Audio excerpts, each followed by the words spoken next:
시간이 되었으므로 목포 에스라 성경 강좌를 김현숙 권사님의 기도로 시작하겠습니다.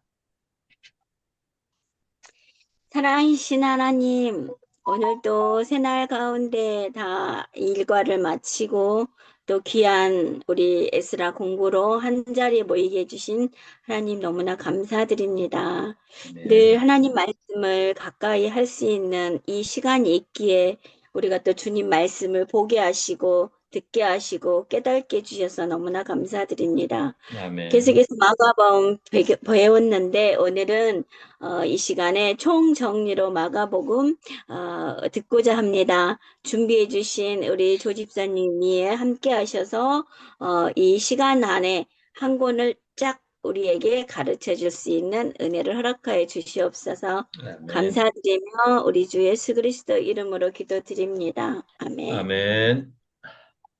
자, 우리가 열심히 마가복음을 한 절도 빠짐없이 살펴봤습니다. 살펴봤는데, 아, 우리의 기억력은 네, 한계가 있기 때문에 잊어버리는 게 은혜입니다.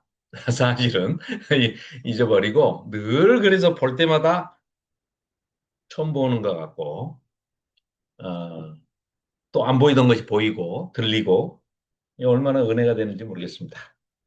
자, 마가복음을 전체적으로 좀 살펴보겠습니다. 한마디로 이제 마가복음은 앞에 보이시는 대로 베드로 복음서다 이렇게 얘기할 수 있죠. 베드로가 전한 예수님의 이야기를 통역관이었던 마가 요한이 어, 제일 먼저 이제 기록으로 남겼는데요. 사실 이 복음이라 하는 그 새로운 정말 듣도 보도 못했던 그런 장르의 문학적으로나 뭐 신학적으로나 복음서라는 것을 맨 처음 세상에 알린 사람이 마가 요한이라고 할 수 있습니다. 물론 설교로 전해진 것은 뭐 베드로뿐만 아니라 그 전에 뭐 많은 제자들이 있었고 뭐 일곱 이제 우리한테는 집사라고 번역됐지만 일곱 전도자가 있었고요. 12 제자가 있고, 뭐 70인 제자, 120 성도, 뭐 500 문도, 뭐 여러 부르는 이름이 다르지만 아무튼 하나님의 사람들, 또 예수님의 제자들, 예수님의 가르침을 받고 믿고 따르고 행하는 사람들, 또 전하는 사람들, 이 사람들은 많이 있었겠죠. 그러나 기록해서 문서로 처음으로 남긴 사람은 바로 마가 요한입니다. 마가 요한에 대해서 이제 마가 요한이 우리에게 전해준 복음이라는 것, 어떤 것인지를 이제 그 시대적인 배경을 먼저 한번 보겠습니다. 앞에 화면 뭐 글씨가 작아서 보이실는지 모르겠지만, 자, 예수님이 이제 전체 신약 전체를 이렇게 놓고 한 장에 그려보면 이렇게 그려질 수 있어요. 우리는 순서가 이제 뭐 마태, 마가, 누가, 요한 하고 사복음서를 맨 앞에다 이렇게 배치해 놓고 그다음에 이제 사도행전, 로마서 뭐 이렇게 쭉 배열을 해 놨는데 사실은 이게 시대 순이 아니고 기록된 순서대로도 아니고 또 주제별로 또 이렇게 뭐 돼 있다고는 하지만 또 그 엄밀히 따져보면 주제별로 또 구성되어 있지도 않습니다.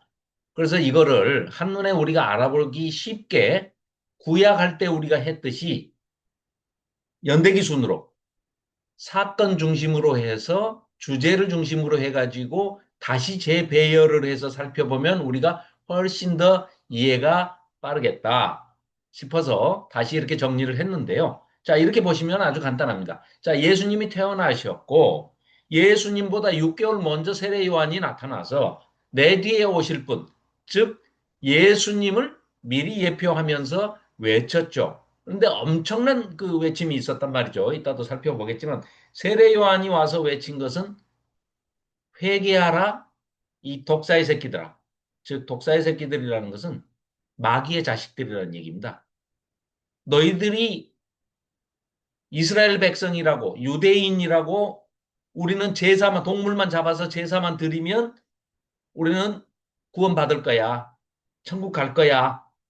라고 믿고 있는 게 그게 다 말짱 거짓말이고 너희들 헛것 믿고 있는 거고 그거 아니야. 그 미신 믿는 거하고 똑같은 거야. 그거 아니야라는 거를 외치는 사람이 바로 세례 요한이었죠. 그러니까 엄밀하게 얘기하면 구약의 마지막 선지자는 기록상으로는 말라기가 마지막 선지자지만 실질적으로 문서에 기록된 비문서 선지자까지 다 포함해서 얘기하면 구약의 마지막 선지자는 세례 요한입니다.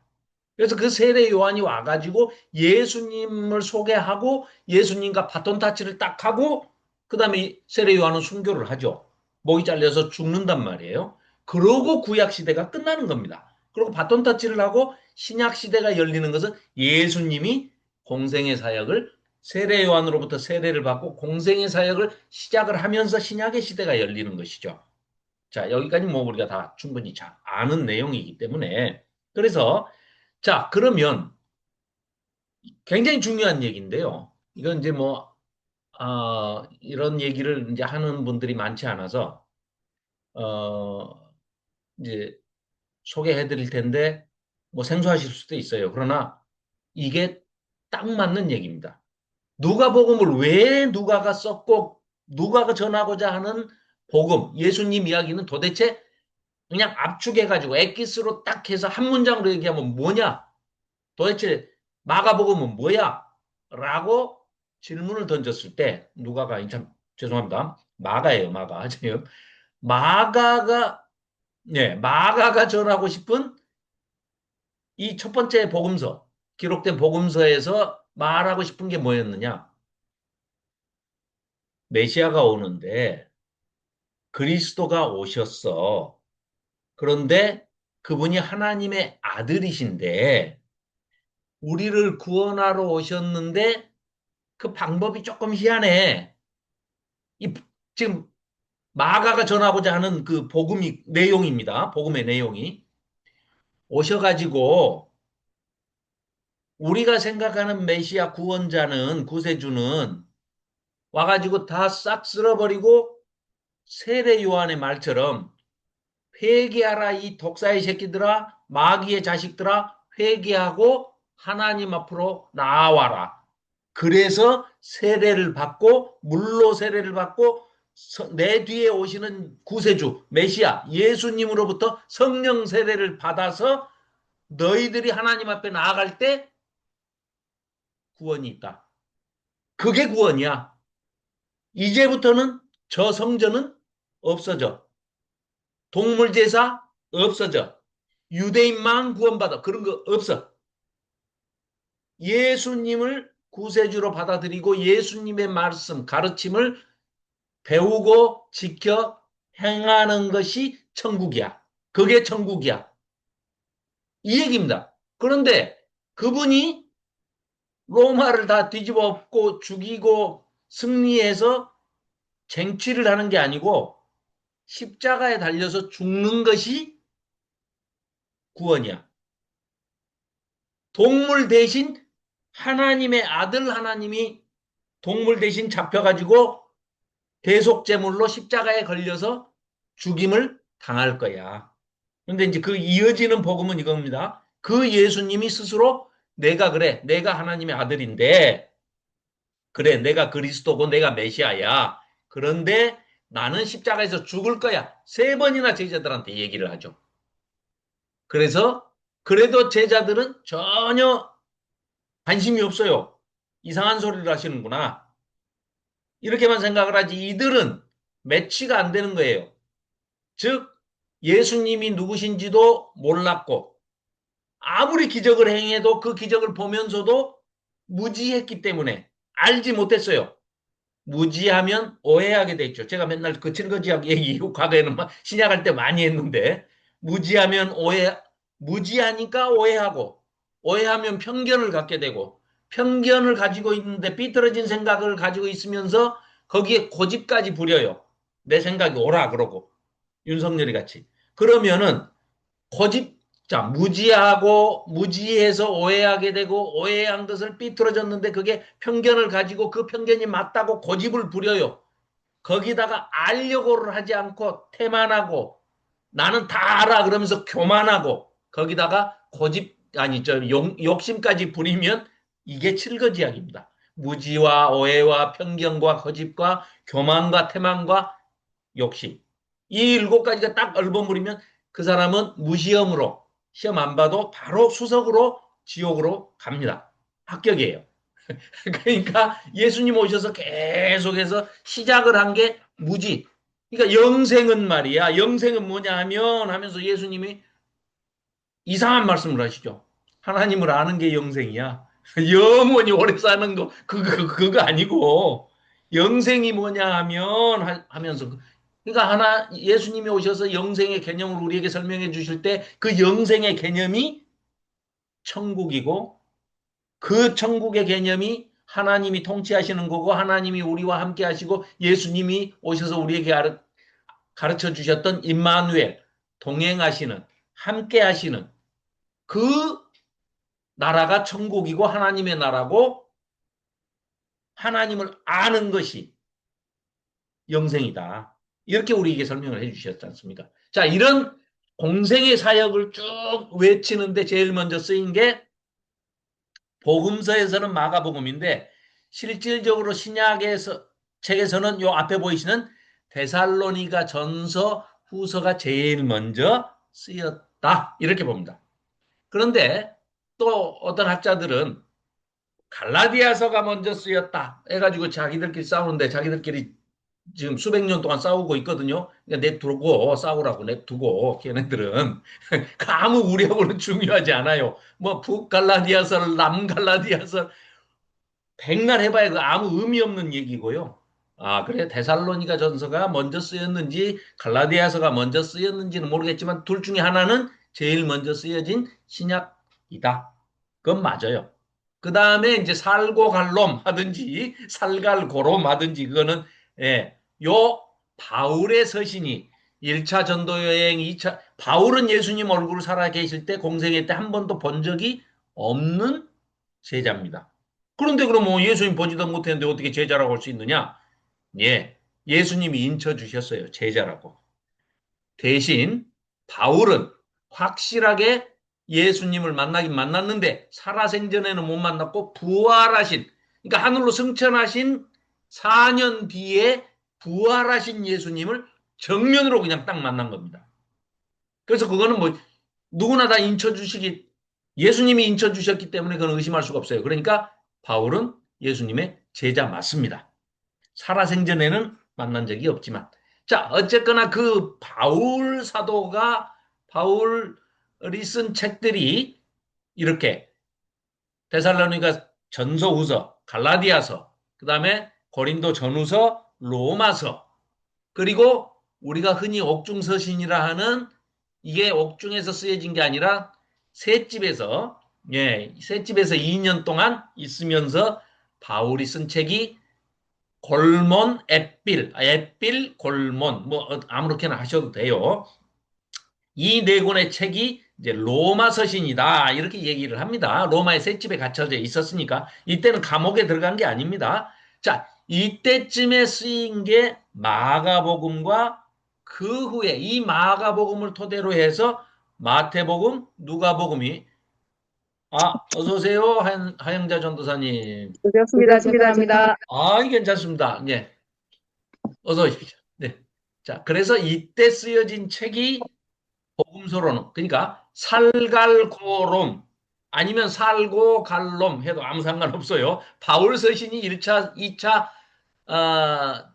선교 여행, 전도 여행에서 쓰여지고 로마의 셋집에 투옥이 돼가지고 2년 동안 있으면서 골몬 앳빌 골몬 이 옥중 서신이라고 하는 근데 옥중이 아니고 셋집 서신인데 셋집이라고 그러면 좀 없어 보이니까 그냥 로마 서신이라 하자.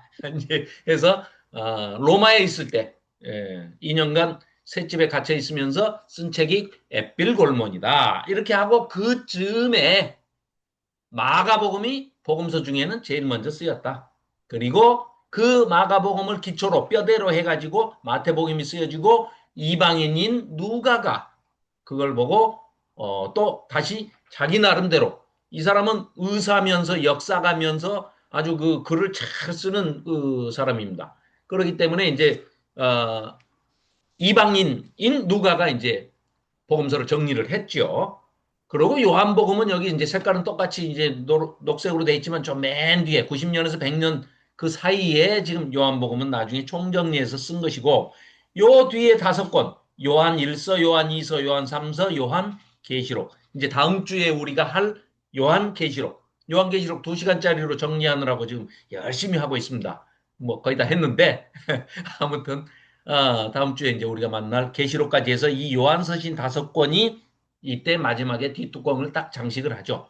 자, 그래서 이제 일반 서신이라고 하는 서신서들이 여기 이제 야고보서, 유다서, 베드로 전후서, 히브리서까지 이렇게 있고 진짜로 감옥에 마메틴 감옥에 이제 툭 떼가지고 디모데전서, 디도서, 디모데 후서를 베드로 바울이 순교하기 직전에 디모데 후서를 쓰고 순교를 하게 되죠. 그러니까 신약이 하나의 도표로 정리를 하면 이 표, 이거 이따가 이제 단톡방에 제가 올려놓겠습니다. 그래서 이 표 하나로 정리를 하시면 예, 충분히 신약이 커버될 수 있습니다. 자, 이건 이제 예수님의 사역을 6월절 3번 이제 지키신 거를 사복음서를 다 총망라해가지고 정리를 해봤더니 4번 거치시더라. 그래서 3년 반이라는 것이 그렇게 해서 나온 겁니다. 4번이면 4년 아니냐?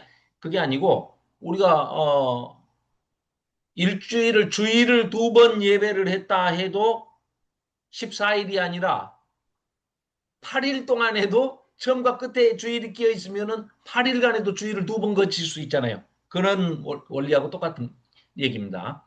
자, 이건 뭐 나중에 이제 우리가 살펴보고.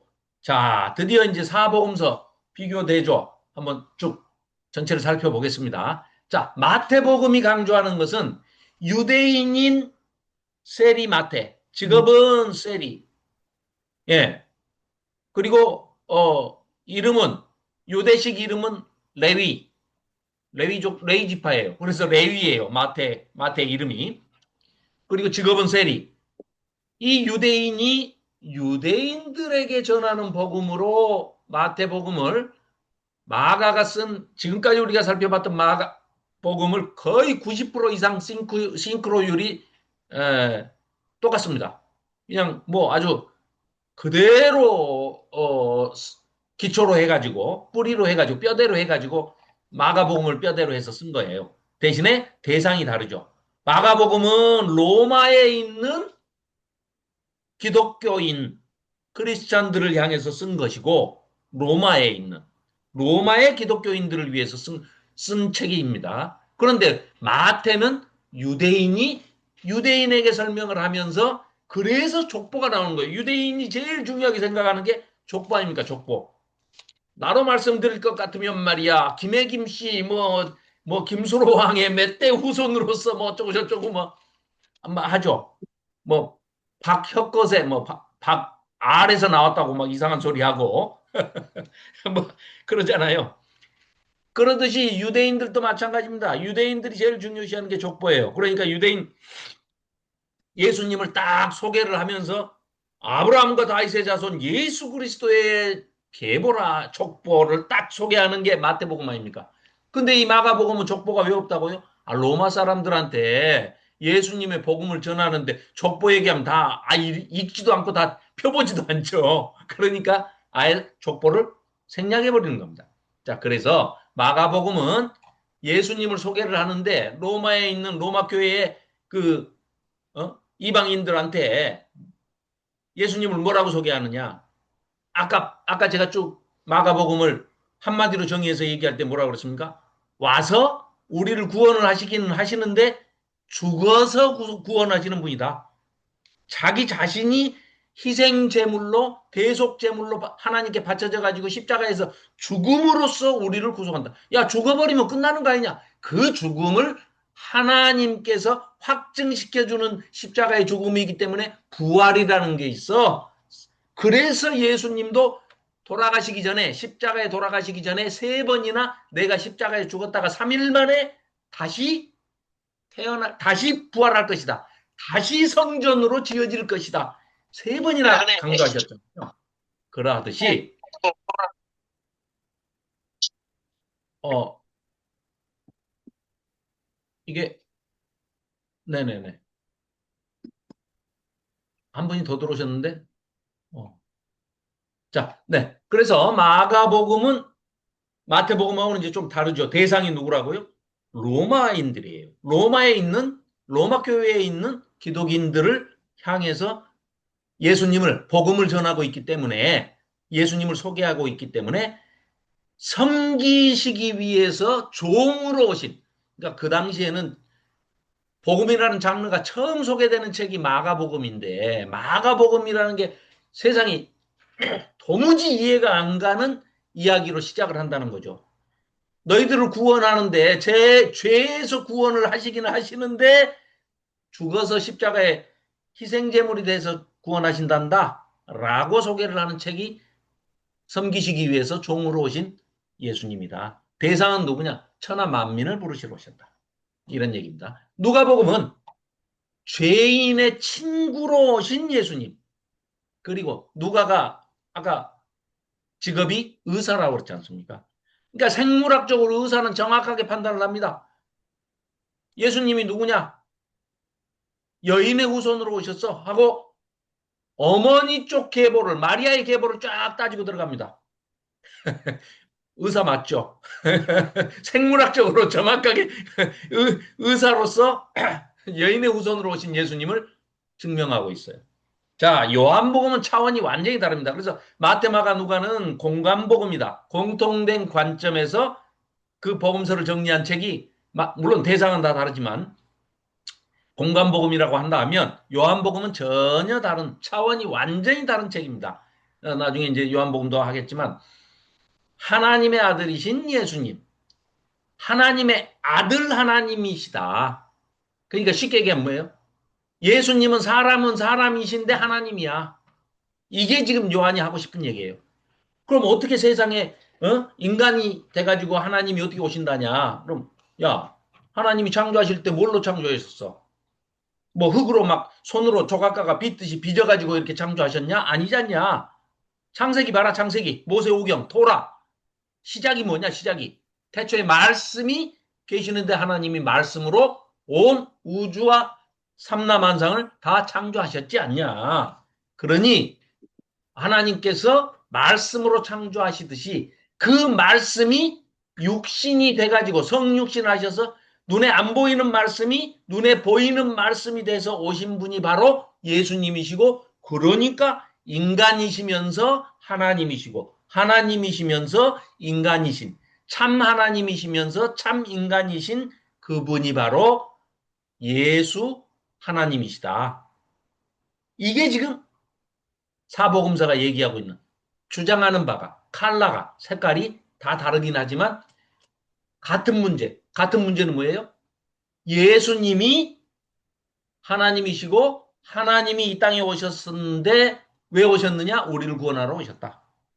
구원하시는 방법은 스스로 대속제물이 돼서 죽으신 것이다. 그러니까 마가복음은요. 한마디로 마가복음도 굉장히 우리가 이해하기 어려운 책인 것은 틀림없는 사실입니다. 뭐 아까도 다시 뭐 잠깐 말씀드렸지만 자, 우리 생각해 봅시다. 세례 요한이 와서 세례 요한으로부터 예수님이 오셔가지고 세례를 받았어요. 세례 요한은 그 다음에 바로 목이 잘려서 순교해서 죽었어요. 그러면 세례 요한이 예수님과 똑같은 말씀을 외치다가 목이 잘려서 죽었어요. 순교당했어요. 그럼 그 자리에 예수님이 다시 그대로 들어가가지고 똑같은 내용을 외치고 계시면 죽는 것도 정해진 뭐 아예 받아놓은 밥상 아닙니까? 그럼 거기까지 보여주고 끝나는 책이 아니라 마가복음은 무슨 책이냐? 제자들이 전부 실패한 것만 보여주고 있잖아요. 우리 1장부터 16장까지 다 살펴봤지만 전부 제자들이 실패하고 베드로는 세 번이나 닭이 두 번 울기 전에 세 번이나 부인하고 배반하고 어? 뭐 저주를 받을 것을 맹세하면서까지 하나님을 예수님을 부인하고 뭐 이렇게 도망가고 마가는 이제 자기 모습을 또 그렇게 그려서 거기다 묘사해 놨잖아요. 혼이불까지 벗어 잡히니까 붙잡히니까 옷 그냥 벗어버리고 빨개 벗고 속옷만 입고 그러고 도망갔다. 하고 자기 자화상을 그렇게 거기다 그려놨지 않습니까? 그건 뭐예요? 모든 제자가 하나같이 다 예수님이 누군지를 몰라가지고 무지하고 오해하고 편견에 거짓까지 가지고 이렇게 실패했던 제자들이 그러면 우리도 이제는 부활하신 예수님도 봤고 승천하신 것도 봤으니 우리가 갈 제자의 길은 제자도는 뭐다? 죽음이다. 이걸 얘기하고 싶었던 거예요. 그러면 거기서 멈추면 또 하다가 만 거야. 사실은 더 내치면은 내친 김에 아주 그냥 적나라하게 얘기하면 무슨 얘기겠어요? 자, 세례 요한이 외쳤던 것을 똑같이 그 자리에 와가지고 예수님이 외쳐가지고 세례 요한이 목 잘려 죽은 것처럼 예수님도 십자가에 달려서 죽으셨어. 그랬더니 그걸 본 제자들도 예수를 믿으라는 것이 자기 십자가를 지고 모든 세상 것을 버리고 자기 십자가를 지고 예수님을 따라가는 것이 십자가의 길로 따라가는 것이 예수 믿는 거구나. 죽으라는 얘기구나. 그래. 그러면 죽자. 죽는 것이 사는 길이구나. 그게 영생이라 하네. 야, 이거 되게 어려운 종교구나. 기독교라는 게 이게 믿기가 그냥 무조건 가서 아멘 하고 내가 뭐 했으니까 이만큼 했으니까 뭐 내놓으세요. 뭐 주세요. 하고 거래하거나 응정하는 게 아니고 주든지 안 주든지 너는 그냥 너 주시면 은혜고 안 주셔도 많은 거지. 네가 뭐 내놓으라 할 건덕지가 있냐. 야, 이런 종교를 믿어야 되나 말아야 되나 하고 고민해야 할 종교가 사실은 기독교인데 이 개독교로 변해가지고 전부 흥정하라고 막 부추기고 있단 말이에요. 그러니까 적어도 우리라도 그것을 아니라는 것을 깨닫고 아닌 것을 또 전해야 돼요. 그럼 우리도 누구같이 전해야 됩니까? 세례 요한처럼 외쳐야 되고 예수님처럼 전해야 되고 이 순교했던 모든 제자들이 다 순교했던 듯이 우리도 기독교는 이런 거야. 죽으라고 그러네.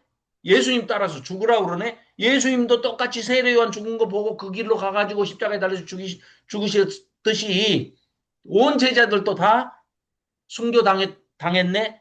또 10차 박해까지 네로 황제 AD 64년부터 일어났던 250년 동안 일어났던 그 313년까지 10번에 걸쳐서 이 네로 황제밖에 도미티아누스 황제밖에 쭉 이 10대 박해를 거쳐서 얼마나 많은 기독교인들이 순교를 당했느냐.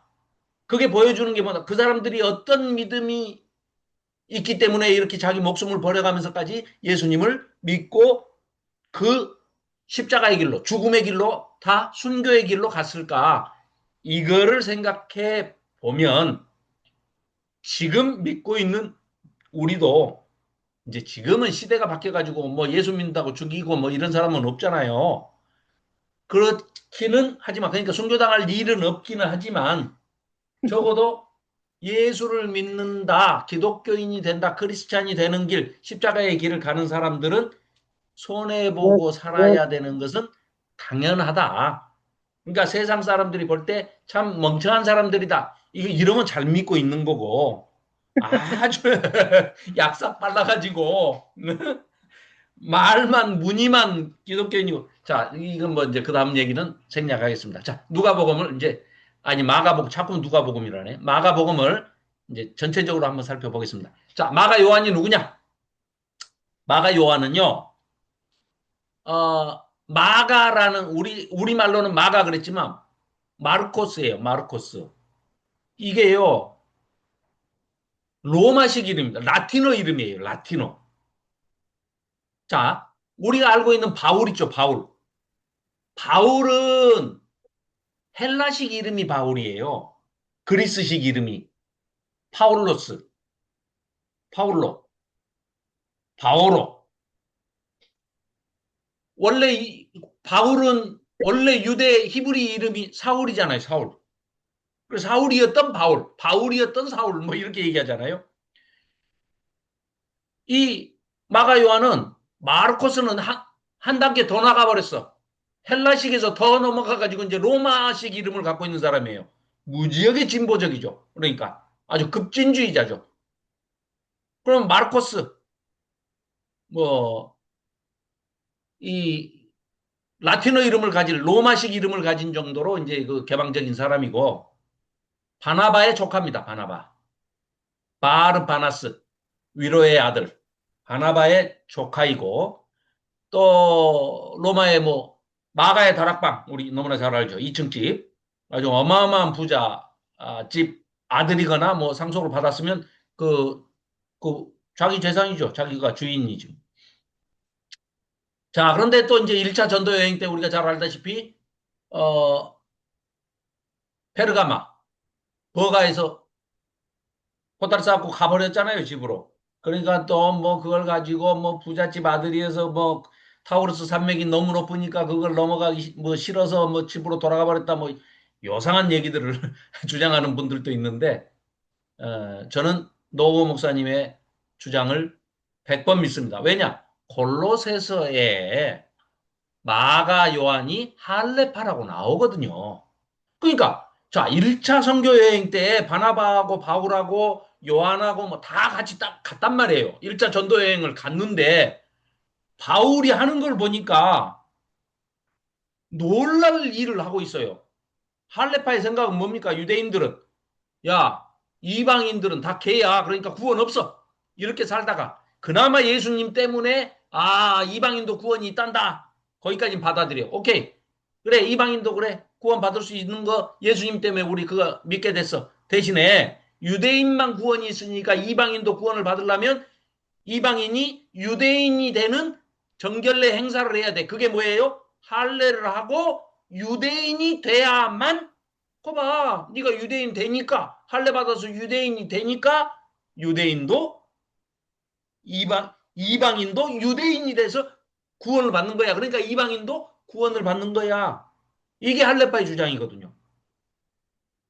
그런데 그때까지만 해도 제1차 예루살렘 총회에서 사도행전 15장에 나오듯이 예루살렘 총회에서 정해져 있지가 않아요. 이방인은 어떻게 해야 되냐? 이걸 이 사건 때문에 즉 마가 요한하고 바울이 1차 전도여행에서 서로 싸우고 다투고 갈라지는 바람에 그거에 대해서 심판을 해준 것이 1차 예루살렘 총회 사도행전 15장에 나오는 그 사건이거든요.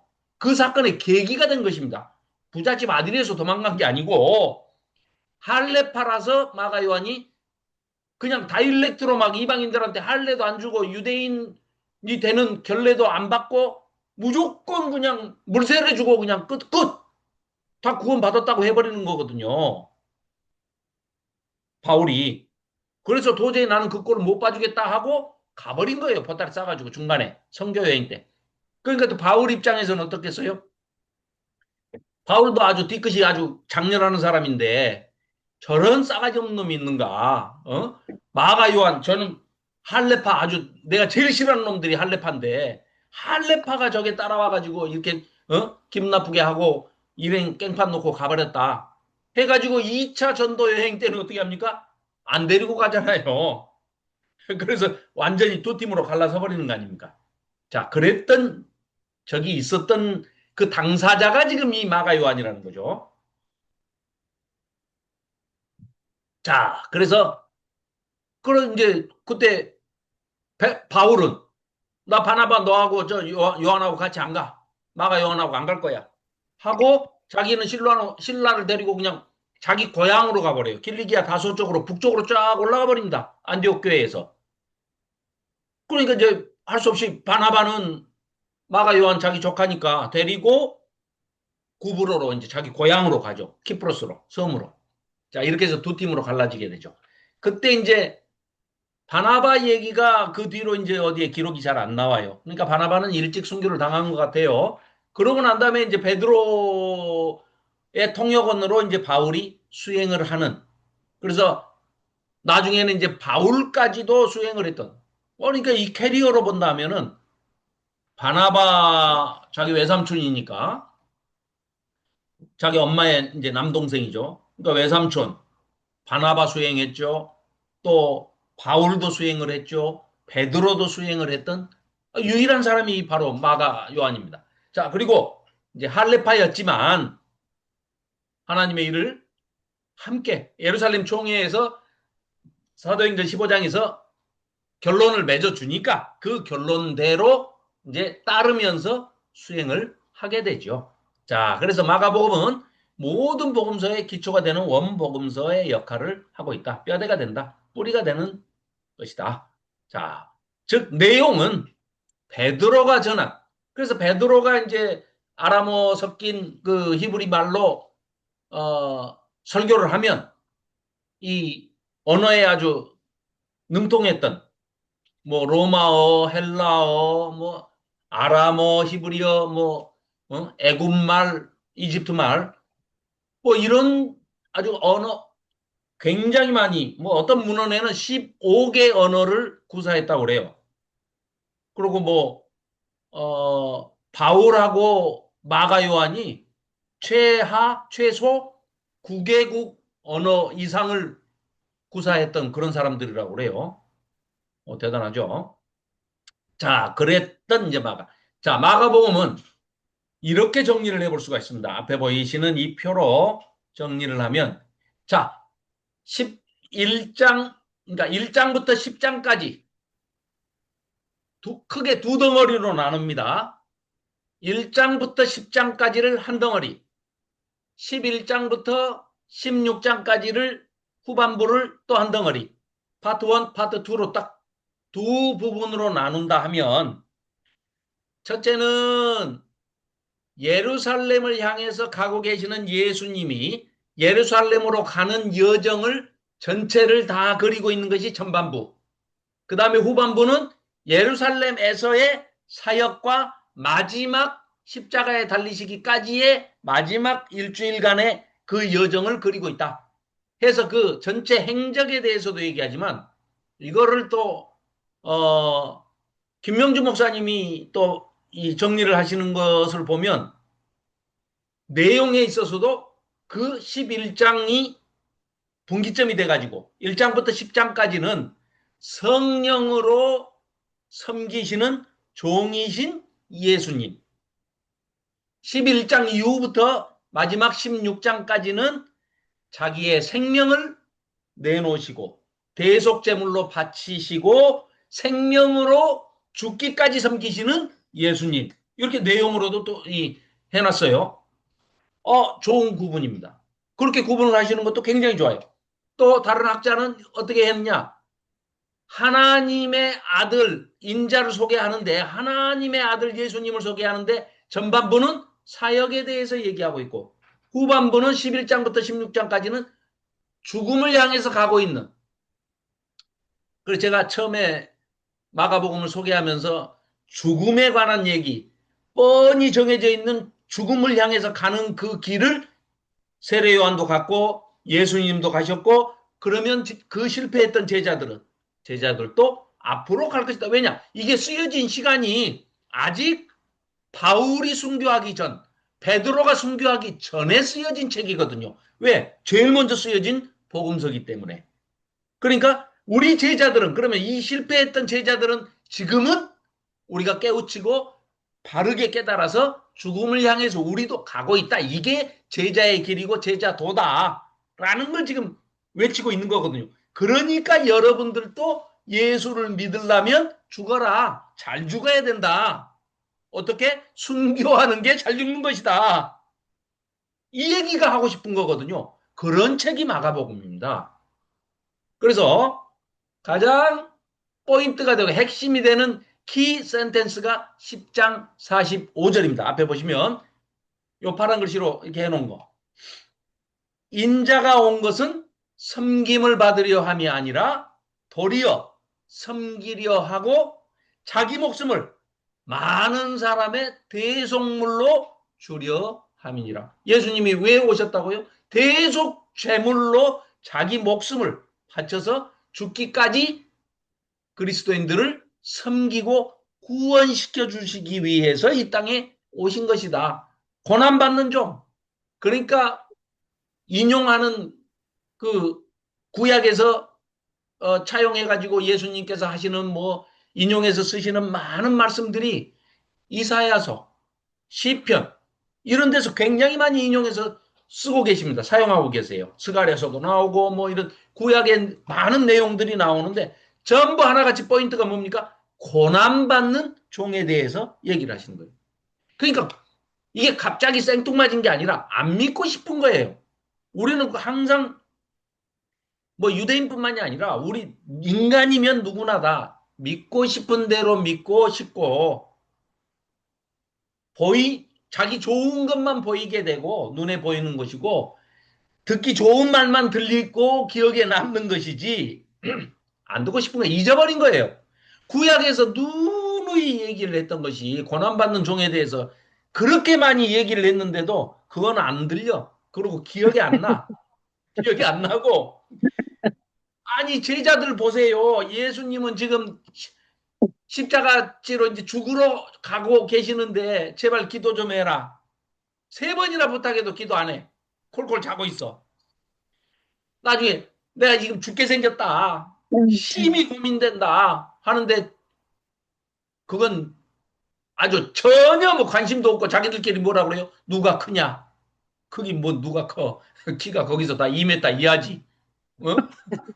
크기는 뭐가 커? 이런 게 우리 인간이란 말이에요. 그걸 적나라하게 보여주는 책이 마가복음이다 이거예요.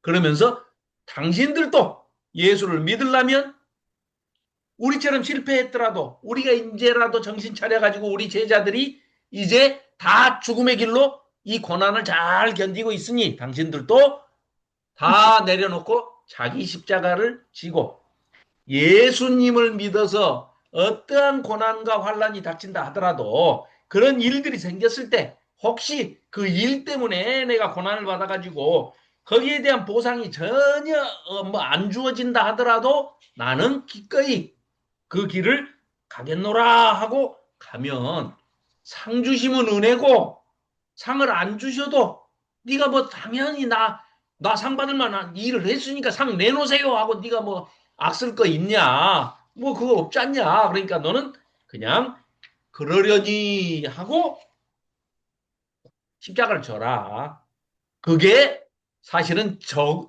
지고 보면 은혜다 그게 영생이다 하는 것을 전해주는 책이다 이 말이죠. 그래서 자 이게 이제 이게 전체의 내용입니다. 그러니까 굉장히 심플하죠. 단순하죠. 전반부는 예루살렘으로 가는 여정에서의 예수님의 사역을 그렸는데 예수님이 어떻게 한다고요? 하나님의 아들로서 공생의 사역을 하시는데 성령으로 섬기시고 인자가 여기 온 것은 섬김을 받으려 함이 아니라 도리어 죽기까지 섬기기 위해서 종으로서 고난받는 종으로서 섬기는 종으로서 왔다. 그리고 내가 내 생명을 대속 제물로 희생 제물로 보라 하나님의 어린 양이로다 세례 요한이 외쳤듯이 그 길로 행하시는 예수님을 소개하고 있는 것이 1장부터 10장까지 전반부 11장부터 16장까지 후반부 그러니까 전부 죽음에 관한 얘기가 3분의 1도 넘어요. 이 마가복음은 예수님의 죽음에 관해서 묘사하고 있는 것이 전체 16장까지 해서 이 11장부터 6개 장이 전부 죽음에 관한 얘기입니다. 예. 자, 그리고 후반부에 가서는 성전, 우리가 이제 13장에 가서 보면 11장부터인가 성전을 막 정화하신다고 쓸어버리고 막 하시잖아요. 누가 내 아버지의 집을 강도의 소굴로 만들었다고 막 이렇게 하시잖아요. 그걸 우리는 성전 정화 사건이다. 뭐 성전 청결 사건이다. 이렇게 얘기를 하는데 그게 요즘에 학자들이 정리해서 써놓은 논문이나 책을 보면 그냥 딱 못을 박습니다. 뭐라고 얘기하시냐. 그거는 그 청소부로서 깨끗하게 하러 오신 게 아니고 예수님이 성전 시대는 끝났다. 하나님의 때가 왔다. 카이로스 1장 15절에 카이로스를 얘기하시고 10장 11장 13절에 카이로스를 똑같이 얘기를 하는데 하나님의 때 그게 바로 때가 찼고 하나님의 나라가 가까이 왔으니 회개하고 복음을 믿어라. 동물제사 끝. 그 말은 성전 시대 끝. 이제는 성전이 저 벽돌로 지은 성전이 아니고 너희들이 동물제사 지내는 저 성전은 부서질 거야. 멸망할 거야. 없어질 거야. 다시 짓지도 말어. 네가 성전이야. 내가 먼저 샘플로 보여줄게. 내가 성전인데 성전인 하나님이신 하나님의 아들 하나님 예수님이 오셔서 성전이 죽어. 없어져. 성전이 없어져. 그 다음에 사흘 만에 새로운 성전이 하나님이 말씀으로 성전을 지어주실 거야. 부활. 그래가지고 내가 다시 성전으로 살아날 거야. 꼭 이것처럼 너희들도 지금 살아있을 때는 나를 믿는 사람들은 네가 성전이고 왜? 성령이 내가 하늘로 가서 성령을 보내줄 텐데 그 성령이 네 속에 거하니까 네가 성전이고 네가 육신의 성전이 여기서 죽으면 내가 다시 부활을 너를 시켜가지고 예수님 재림 때 부활시켜서 영원히 나와 함께 임마누엘 하시는 예수님과 하나님과 성삼위 하나님과 함께 살게 될 거야. 그러니까 네가 성전이야. 그러니까 영생하는 거야. 라고 얘기를 하시면서 성전, 동물 제사 드리는 벽돌로 지은 성전 시대는 끝. 그 카이로스, 그 때가 끝. 이제 새로운 성전 시대 시작. 그래서 늘 제가 말씀드렸던 것이 바로 이 성전 신학이라 하는 바로 이제 이 책이 이제 그런 식으로 정리가 되는 책입니다. 근데 너무 두꺼우니까 뭐 읽으시려면 굉장히 힘들어요. 너무 두꺼워서. 그러니까 제가 정리해서 말씀드린 내용 그게 전부입니다. 전부. 그러니까 읽으셨다고 그러세요. 그냥 누가 물어보면 성전 신학이 그 중요한 거야. 뭐 이러면서 너도 한번 읽어봐. 이렇게 얘기하십시오. 그런 내용이 전체입니다. 자, 다음 우리가 이제 그림을 좀 봅시다. 마가의 기념 도시가 자 예루살렘에도 뭐 성지순례 다녀오신 분들은 다 여기를 다녀오셨다고 그래요. 마가의 2층집 다락방 우리도 가야 되는데 네? 송은영 우리 집사님 비행기 탈 수 있어? 언제 가요? 내년에 갑니다. 매년 언제요? 내년 지금 3, 4월 달에 가자고 그러던데요. 3, 4월. 예, 좋네요. 가야죠 우리 네. 전부. 네, 소아시아 가십시다. 일곱 교회로 가요? 가야죠. 네. 전부 다 뭐 아주 이거 뭐야? 네. 그래서 이 뭐가 나와가지고 이러지? 자, 네. 마가의 기념도시. 예루살렘에도 있지만 이탈리아에 앞에 화면 보이시나요? 자, 여기가 이제 이탈리아 베네치아에 있는 산마르코 대성당. 대성당입니다. 그러니까 산마르코 대성당이 뭐냐면요. 산이라고 이 사람들 식의 이태리어로는 뭐 라틴어로는 세인트 그 말이에요. 영어로 하면 세인트. 우리는 성마가 성당 이런 얘기입니다. 그걸 산마르코 광장, 산마르코 대성당 이렇게 얘기하는데 그게 세인트 마르크예요. 마르크. 영어로는 마르크. 자기들 말로는 마르코스. 라틴어로는 마르코스. 그렇죠? 우리는 마가 그러니까 성마가 산마르코, 세인트 마르크스 이렇게 합니다. 자, 어마어마하게 유명하죠. 그러니까 이태리에서도 이 마가를 완전히 성인으로 그냥 뭐 예우하면서 어마어마하게 그 로만 카톨릭에서는 예, 높이 치는 성인입니다. 이거 보십시오. 이거 너무 멋있죠. 성당 로만 카톨릭 중에는 볼 게 성당밖에 없는 것 같아요. 예, 뭐 교리적으로는 우리하고 전혀 다르기 때문에 네. 음. 자, 이런 벽화나 뭐 건축물이나 이런 걸 보면 정말 너무 환상적이고 아름다워요. 이게 산마르코 광장입니다. 자, 네.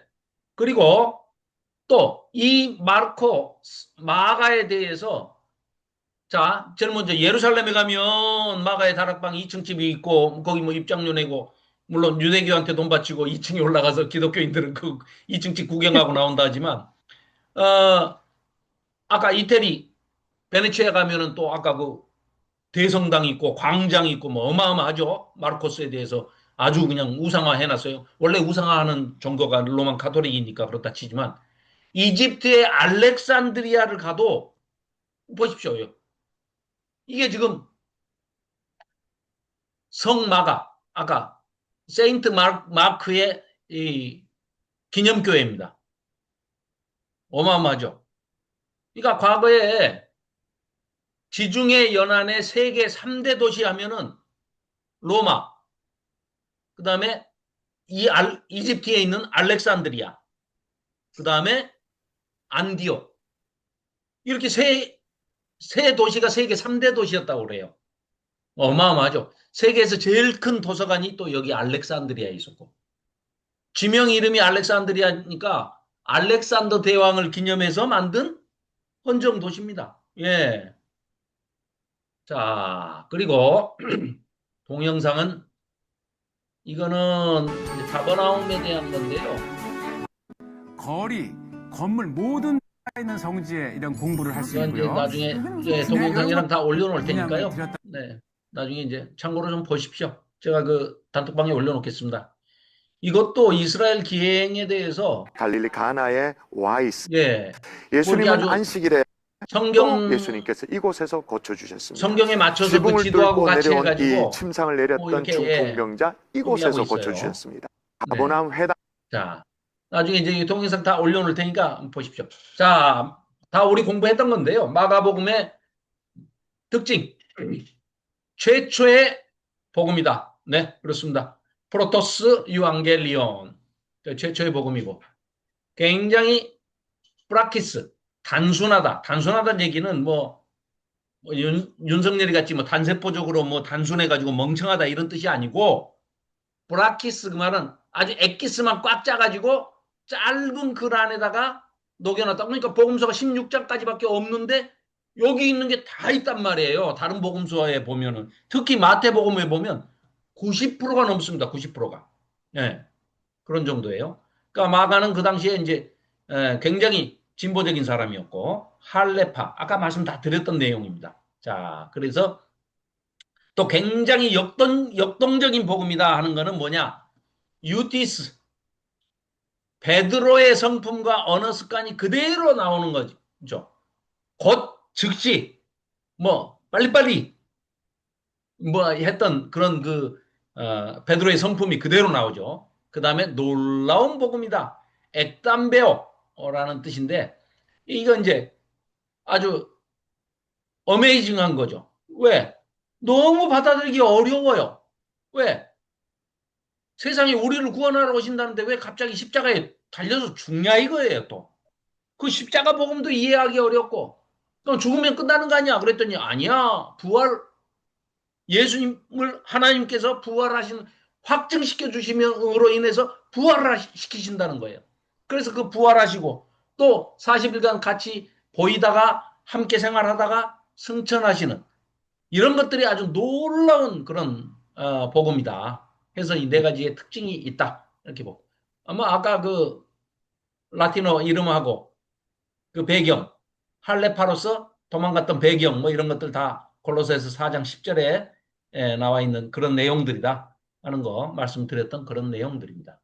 자, 그 다음에 이제 마가는 나중에 보면 디모데 후서에도 보면 바울이 죽기 전에 마가를 디모데한테 마가를 좀 데려와라 보고 싶다라고 할 정도로 아이, 사기, 사역 초기 때는 싸워가지고 골도 안 본다고 그래가지고 그 선교팀이 두 팀으로 찢어졌다니까요. 이 마가 요한이 할례파여가지고 바울하고 안 맞아가지고 싸우고 틀어졌던 사람들이에요. 근데 얼마나 마가가 참 성품이 그랬는지 인정을 받고 베드로는 또 아유 그 자기 아들이라고 그러잖아요. 너는 내 아들 영적인 아들이다.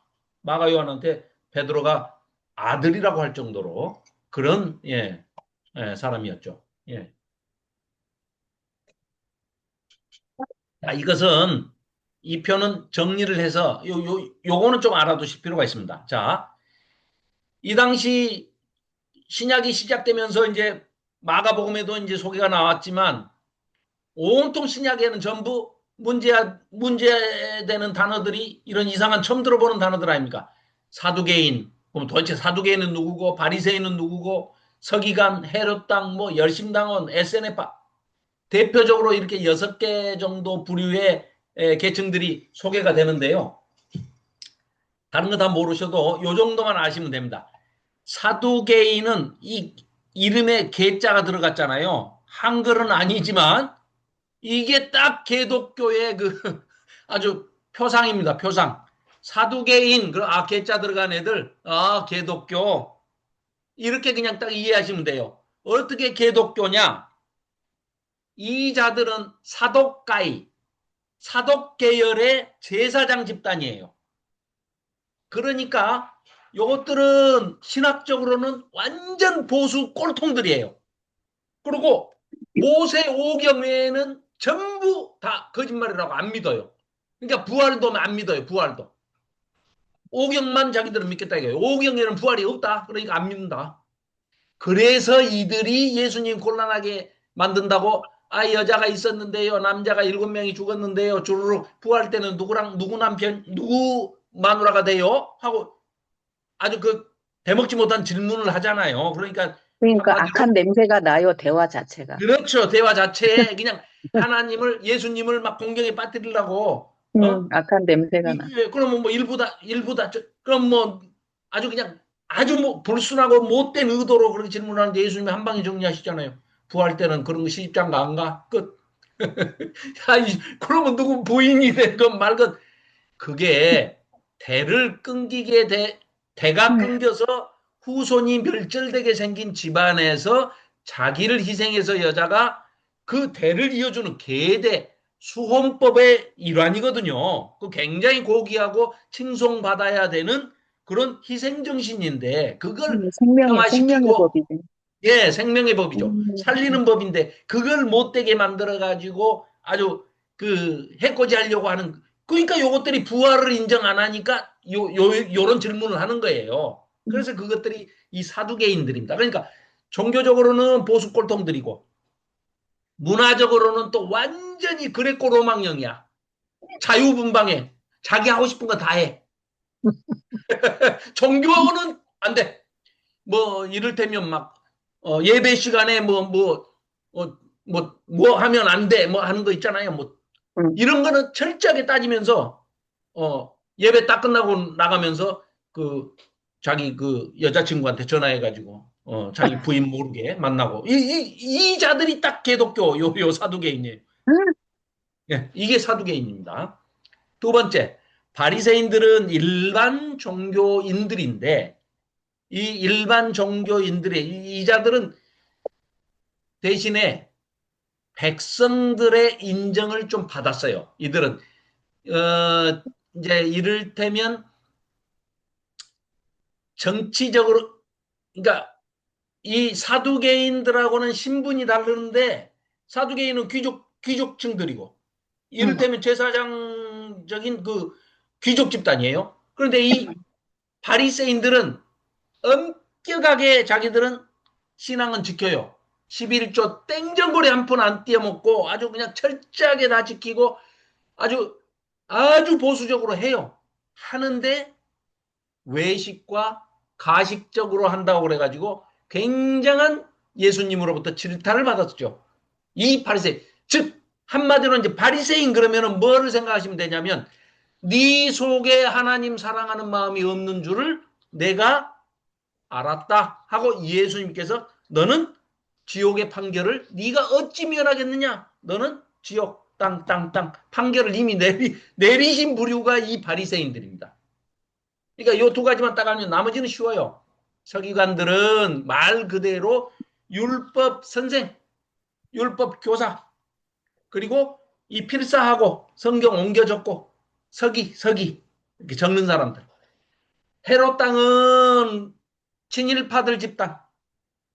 그렇죠. 이 당시에는 헤롯 왕이 있는데 거기 알랑알랑 하면서 그러니까 완전 친일파들이에요. 반대로 열심당원은 완전히 레지스탕스, 독립군들. 시카리인 칼 딱 품고 다니면서 언제든지 저 헤롯 땅들 보면은 죽여버리려고.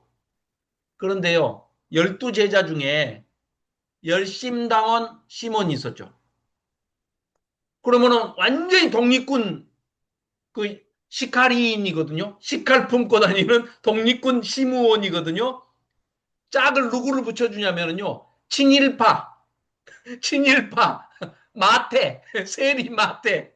마태는 완전 친일파거든요. 헤롯 땅에 붙어가지고 거기 그 자기 백성들 빚 짜가지고 로마에다 돈 바치고 그리고 자기가 먹고 사는 그런 사람이에요. 근데 둘을 또 짝으로 붙여줘. 예수님 무지하게 직구이신 분이죠. 둘이 정반대. 헤롯 당원과 열심당원. 즉 친일파 두목과 독립군 두목을 둘이 짝으로 딱 전도 짝으로 붙여줘요. 너희들 둘이 가서 둘씩 전도하고 와라. 그 시칼 품고 다녔다는데 그 마태가 바지에 시 안 했나 몰라. 자, SNF파는 지금으로 얘기하면 수도원파입니다. 다 포기하고 그냥 광야로 가서 은둔해버려요. 수도원 지어가지고 그게 SNF파들의 시작입니다.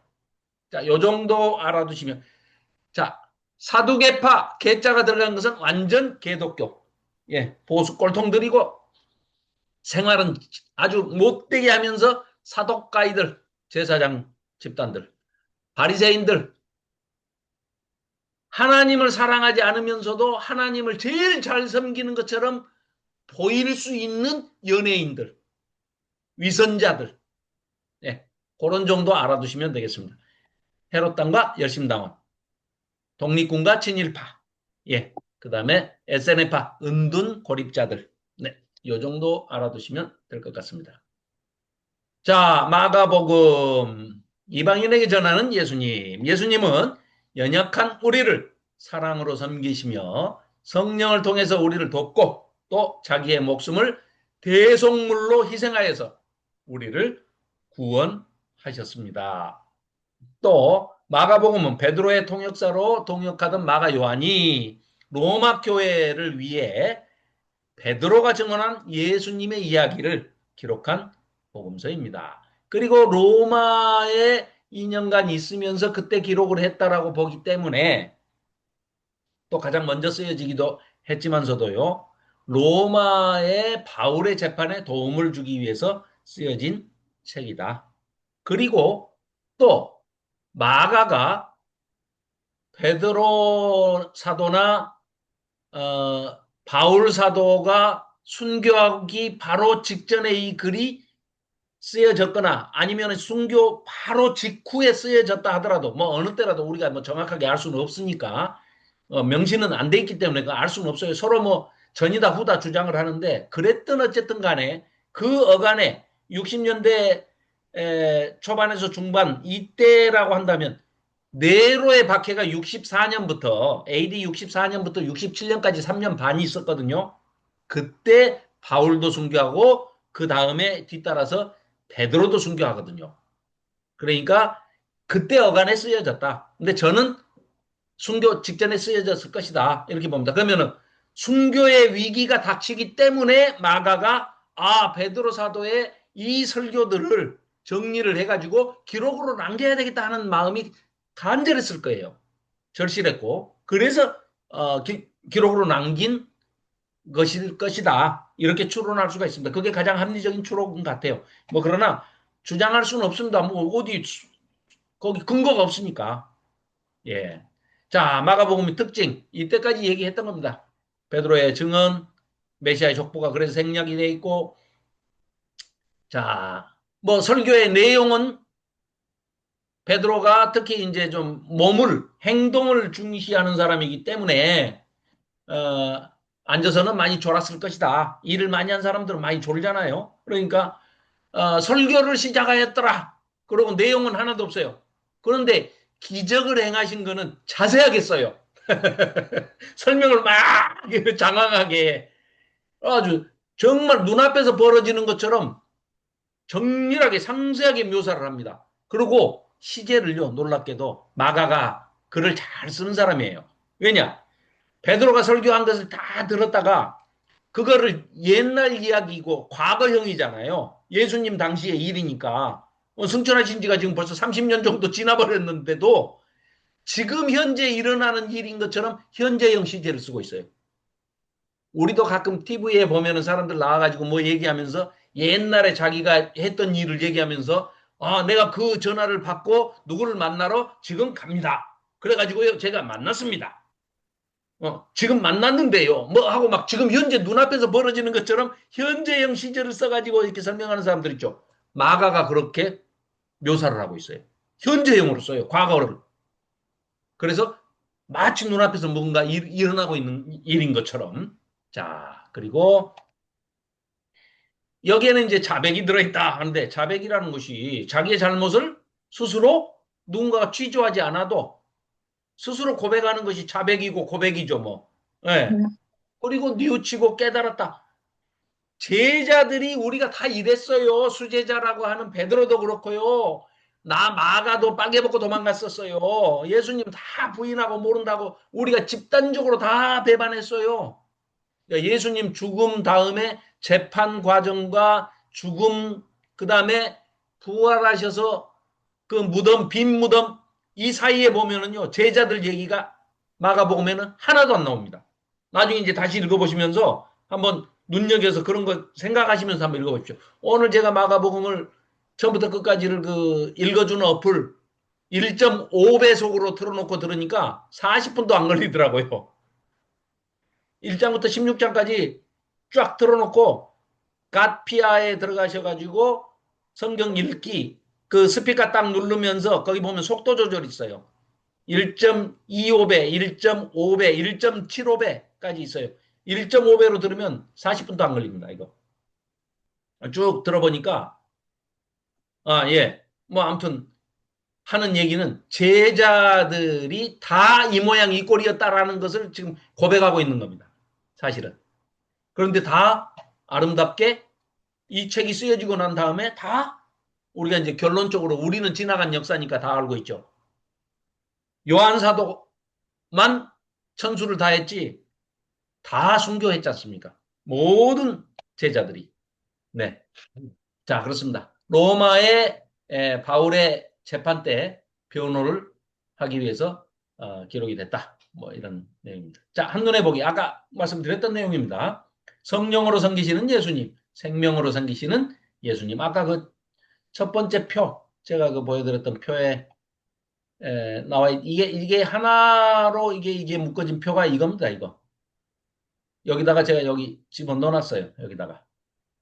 방금 보여드린 표는 김명주 목사님이 만드신 표인데 이걸 제 표에다가 그냥 녹여서 넣어놨어요. 그러니까 아까 보신 표에 이게 다 설명된 내용입니다. 자, 그리고 이제 좀 더 세분하면 이렇게 5파트로 나눌 수 있는데 역시 내나 마찬가지입니다. 1부, 2부, 파트 1, 파트 2로 나누면 이렇게 된다. 예수님의 섬기는 사역과 예루살렘을 향해서 가는 그 여정까지의 일들, 그리고 가서 11장부터 성전 청결 사건이 뭐라고요? 성전 폐지, 성전 멸망. 그리고 예수님이 그렇게 하시는 이유가 뭐라고요? 이제는 동물제사 끝. 네가 성전이야. 이 건물 성전은 필요 없어. 폐기 처분하는 거야. 하고 끝내시는 거예요. 그러니까 멸망. 돌 위에 돌 하나 남지 않는다고 그냥 딱 선포하셔버리잖아요. 이제는 끝. 이제 그런 얘기입니다. 자, 그리고 우리가 성경을 이제 여기 1장부터 한번 쭉 넘기시면서 제가 정리해 놓은 겁니다.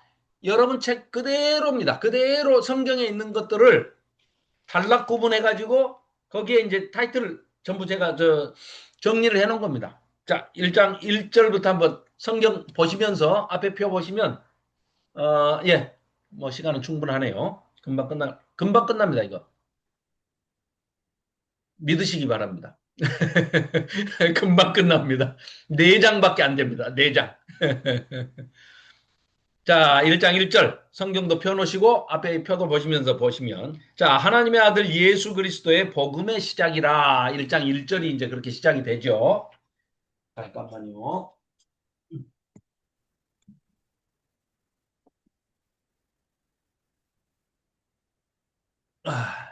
자, 네. 자, 복음이라는 것을 처음 소개를 하고 있는 거죠. 그런데 놀랍게도 그 복음이 물론 우리는 이제 결과를 알고 나니까 이게 복음이라는 걸 알지만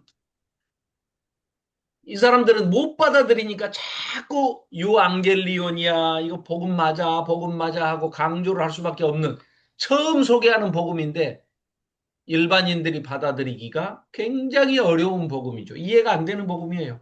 그렇잖아도 무지해가지고 오해를 하고 있는 이 제자들마저도 그러고 있는데 거기다 대놓고 하나님의 아들 예수 그리스도의 복음이 어떻게 시작하냐면 세례 요한이 말이야. 이렇게 응? 외치면서 세례 요한이 뭐라고 외칩니까? 광야에 외치는 자의 소리가 있어. 3절.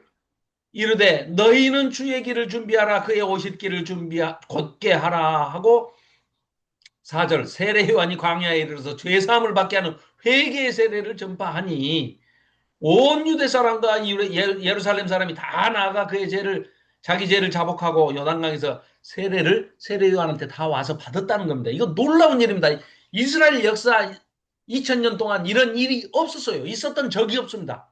그런데 이렇게 했다는 거예요. 와서 다 세례를 받았는데 거기에 누가 오셨다? 하나님의 아들 예수님이 그리스도이시고 메시아이신 구세주이신 예수님이 오셔서 세례를 받았다. 그런데 8절, 1장 8절입니다. 나는 너희에게 물로 세례를 베풀거니와 세례 요한이 그런데 예수님은 오셔가지고 너희에게 성령으로 세례를 베푸실 거야. 놀라운 얘기를 이해할 수 없는 놀라운 이야기를 지금 하는 광경을 이렇게 짧게 1절부터 8절까지 지금 써놓은 겁니다. 이 내용을. 지금 우리도 머리로는 알지 몰라도 이게 받아들이기가 굉장히 이게 목에 잘 안 넘어가는 걸리는 얘기거든요. 그런데 와서 이런 얘기를 소개를 지금 하면서 보십시오. 9절부터 이제 13절까지가 예수님이 오셔가지고 하나님이신데 죄가 없으신 분이신데 무슨 세례가 필요합니까? 그럼에도 불구하고 세례를 받으셨다는 거예요.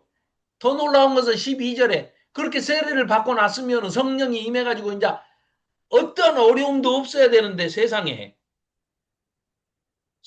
세례를 받자마자 하늘에서는 11절 하늘로부터 소리가 나는데 이 성삼위 하나님이 하나님 아버지와 성령님과 예수님이 한자리에 다 모이시는 광경입니다. 11절 하늘로부터 하나님의 소리가 나기를 너는 내 사랑하는 아들이라 내가 너를 기뻐하노라 하시니라. 이게 시편의 말씀과 이사야의 말씀이 지금 다 여기에 녹아들어 있는 겁니다. 그랬는데 놀라운 이야기를 또 하는 거예요. 그래서 놀라운 복음이라고 그럽니다. 12절에 보십시오.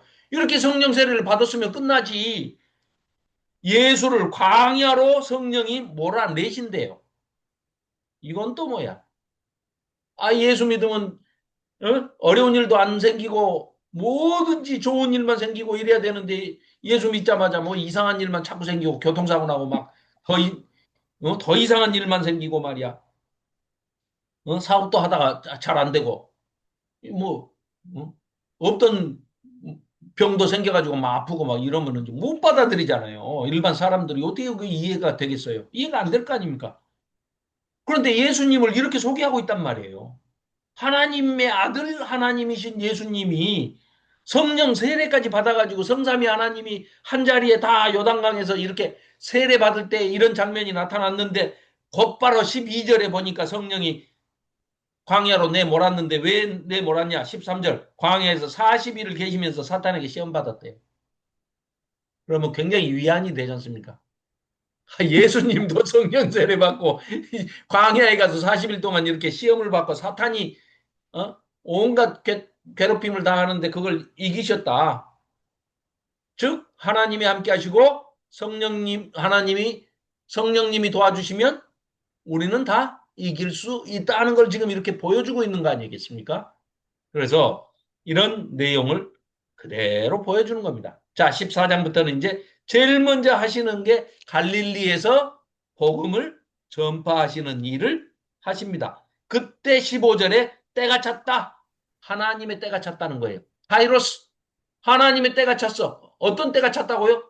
동물 제사 드리던 구약의 그 시대는 끝났고 하나님의 아들 예수님이 구세주로 그리스도로 오셨기 때문에 이제 공생의 사역을 시작을 하시는데 이때부터는 하나님 나라가 왔으니 예수님이 오셨으니 회개하고 복음을 받아들이고 믿어라. 그리고 너희도 전파해라. 그 징표로 그것이 하나님의 일이라는 것을 내가 보여주기 위해서 기적을 행할 텐데 주로 세 가지다. 첫째, 말씀을 선포하고 둘째, 귀신, 악한 영들의 세계를 소개하면서 그것들을 쫓아내고 죽기. 그리고 병든 자를 병을 고쳐줄 것이다. 내가. 이걸 보여주시는 겁니다. 그래서 teaching, preaching, healing. 가르치시고 고쳐주시고 귀신을 쫓아내시고 복음을 전파하시고 이런 일들을 하시겠다. 이런 선포입니다. 선포. 자, 그리고 16절부터 어부들을 부르십니다. 12제자, 네, 다 고만고만한 어부들을 부르시는데 거기에 맞게 네가 고기 낚는 어부였지. 그러니까 앞으로는 나를 따라오면 사람 낚는 어부가 되게 해주겠다. 17절에 그런 말씀을 하시죠. 그러니까 이들이 이제 그물도 버려두고 뭐 다 그러고 따라 나섭니다. 자, 그래서 20절에 가서 이제 또 세례 요한을 부르니까 세례 요한이랬다. 저기 요한을 부르니까 그 아버지 세베대의 품꾼들과 함께 배를 버려두고 예수를 따라가니라. 20절에 요한은 버릴 배가 있는 사람이고 18절에 베드로는 버릴 배가 없죠. 그러니까 뭘 버렸다고 그래요? 그물을 버리고 따라갔다. 그물 아까워서 어찌 버렸을까? 전 재산인데. 그러면 베드로 입장에서는 전 재산을 버리고 예수를 따랐더라. 이런 얘기가 됩니다. 대단하죠? 근데 또 중간에 보면 또 겁나 내세우죠. 내가 다 버리고 왔습니다. 다는 뭐 여기 써졌는데 그물을 하나 하는데 뭐. 하나님의 은혜가 버리게 한 거죠. 하나님의 은혜가 더 큰 걸 알았잖아요. 예, 그러니까요. 다 버리고 왔다고. 그러니까 자기가 버린 것 같으나 예수님이 버리게 한 거죠.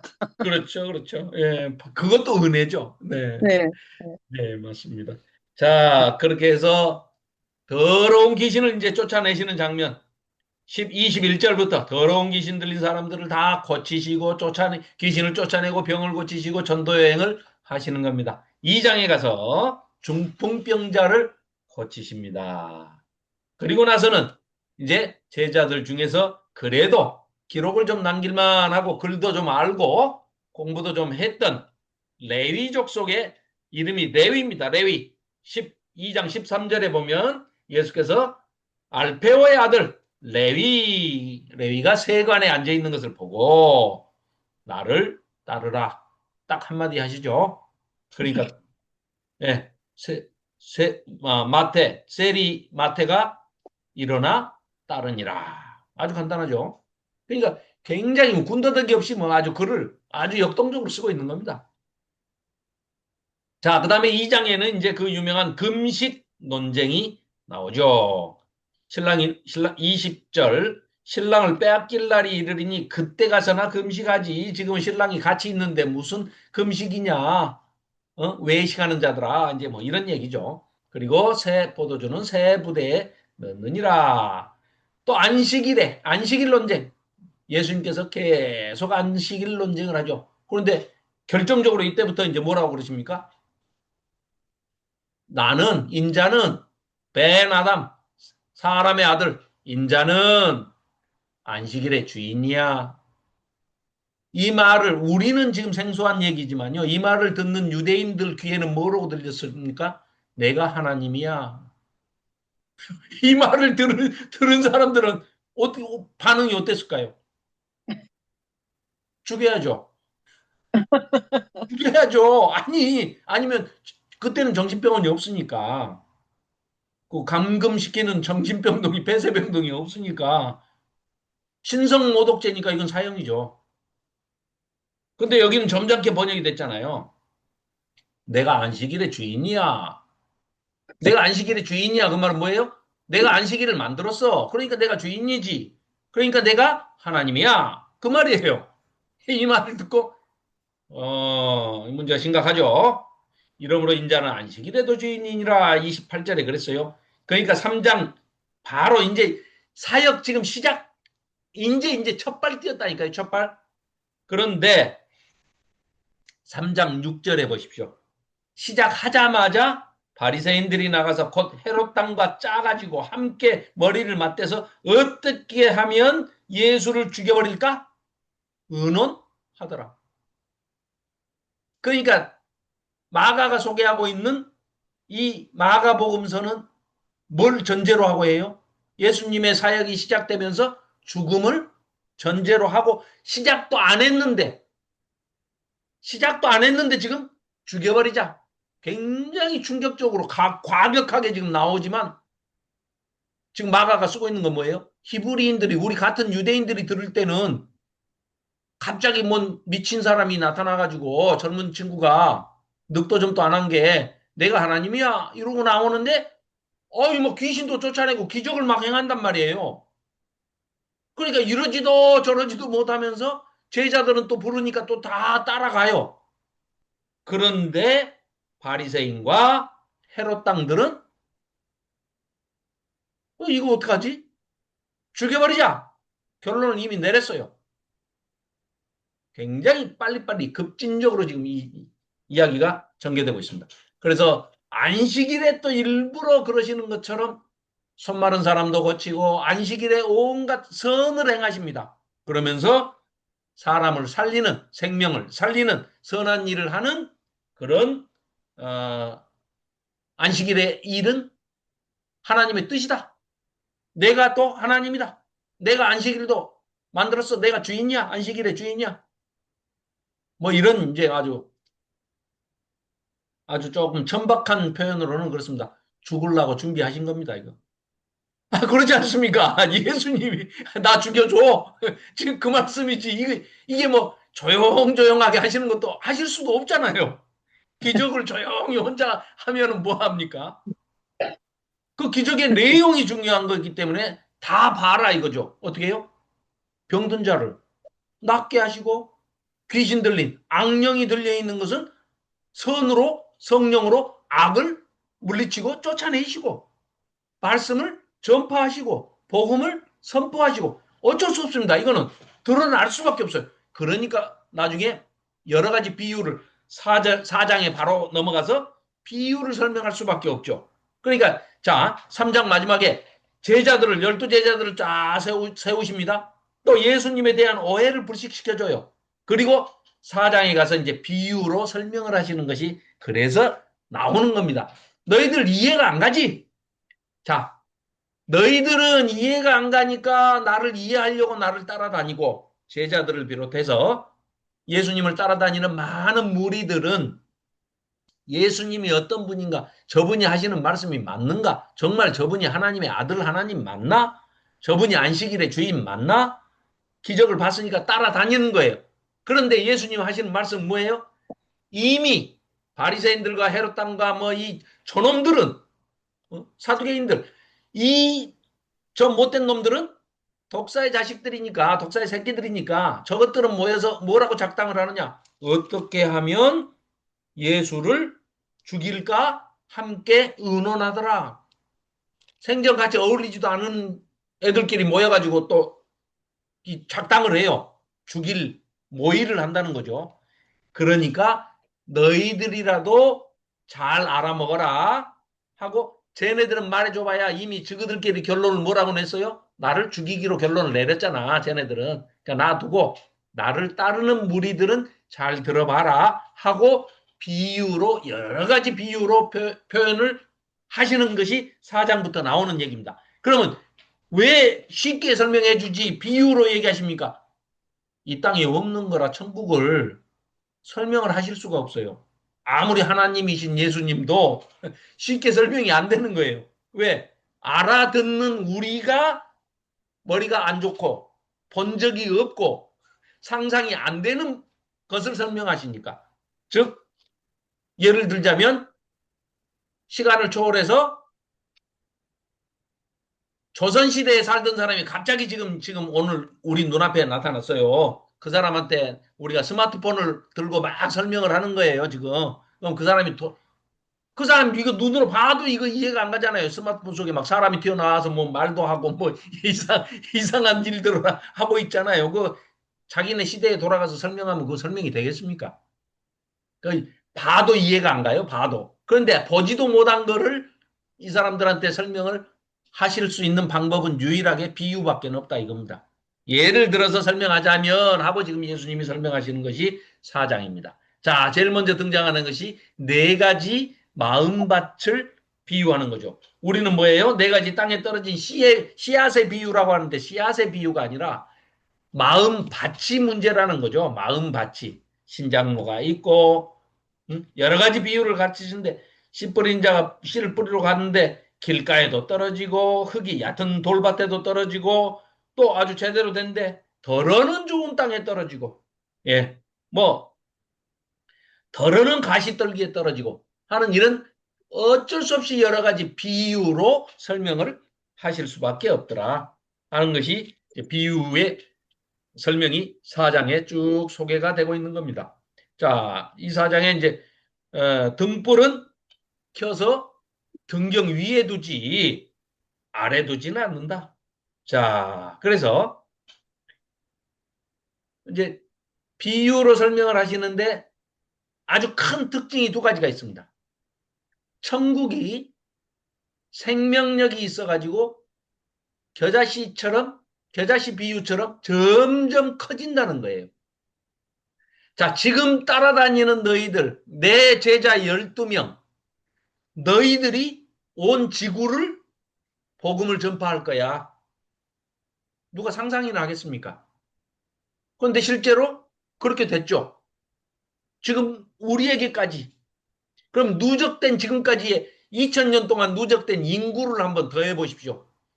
예수님을 엉터리로 믿었던 뭐 빵터리로 믿었던 그래도 예수님을 안 믿었던 예수님에 대해서 하나님에 대해서 하나님 나라에 대해서 얘기를 들었던 적이 있고 자기가 취사 선택을 해가지고 나는 안 믿을래 나는 믿을래 했던 어쨌든 간에 지금까지 누적된 인구에 대해 수백억 백억이 뭐야?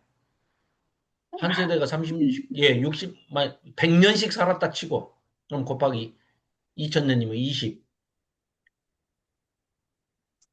10억씩 100억씩 2천억 그냥 주먹구구만 해도 한 3천억 명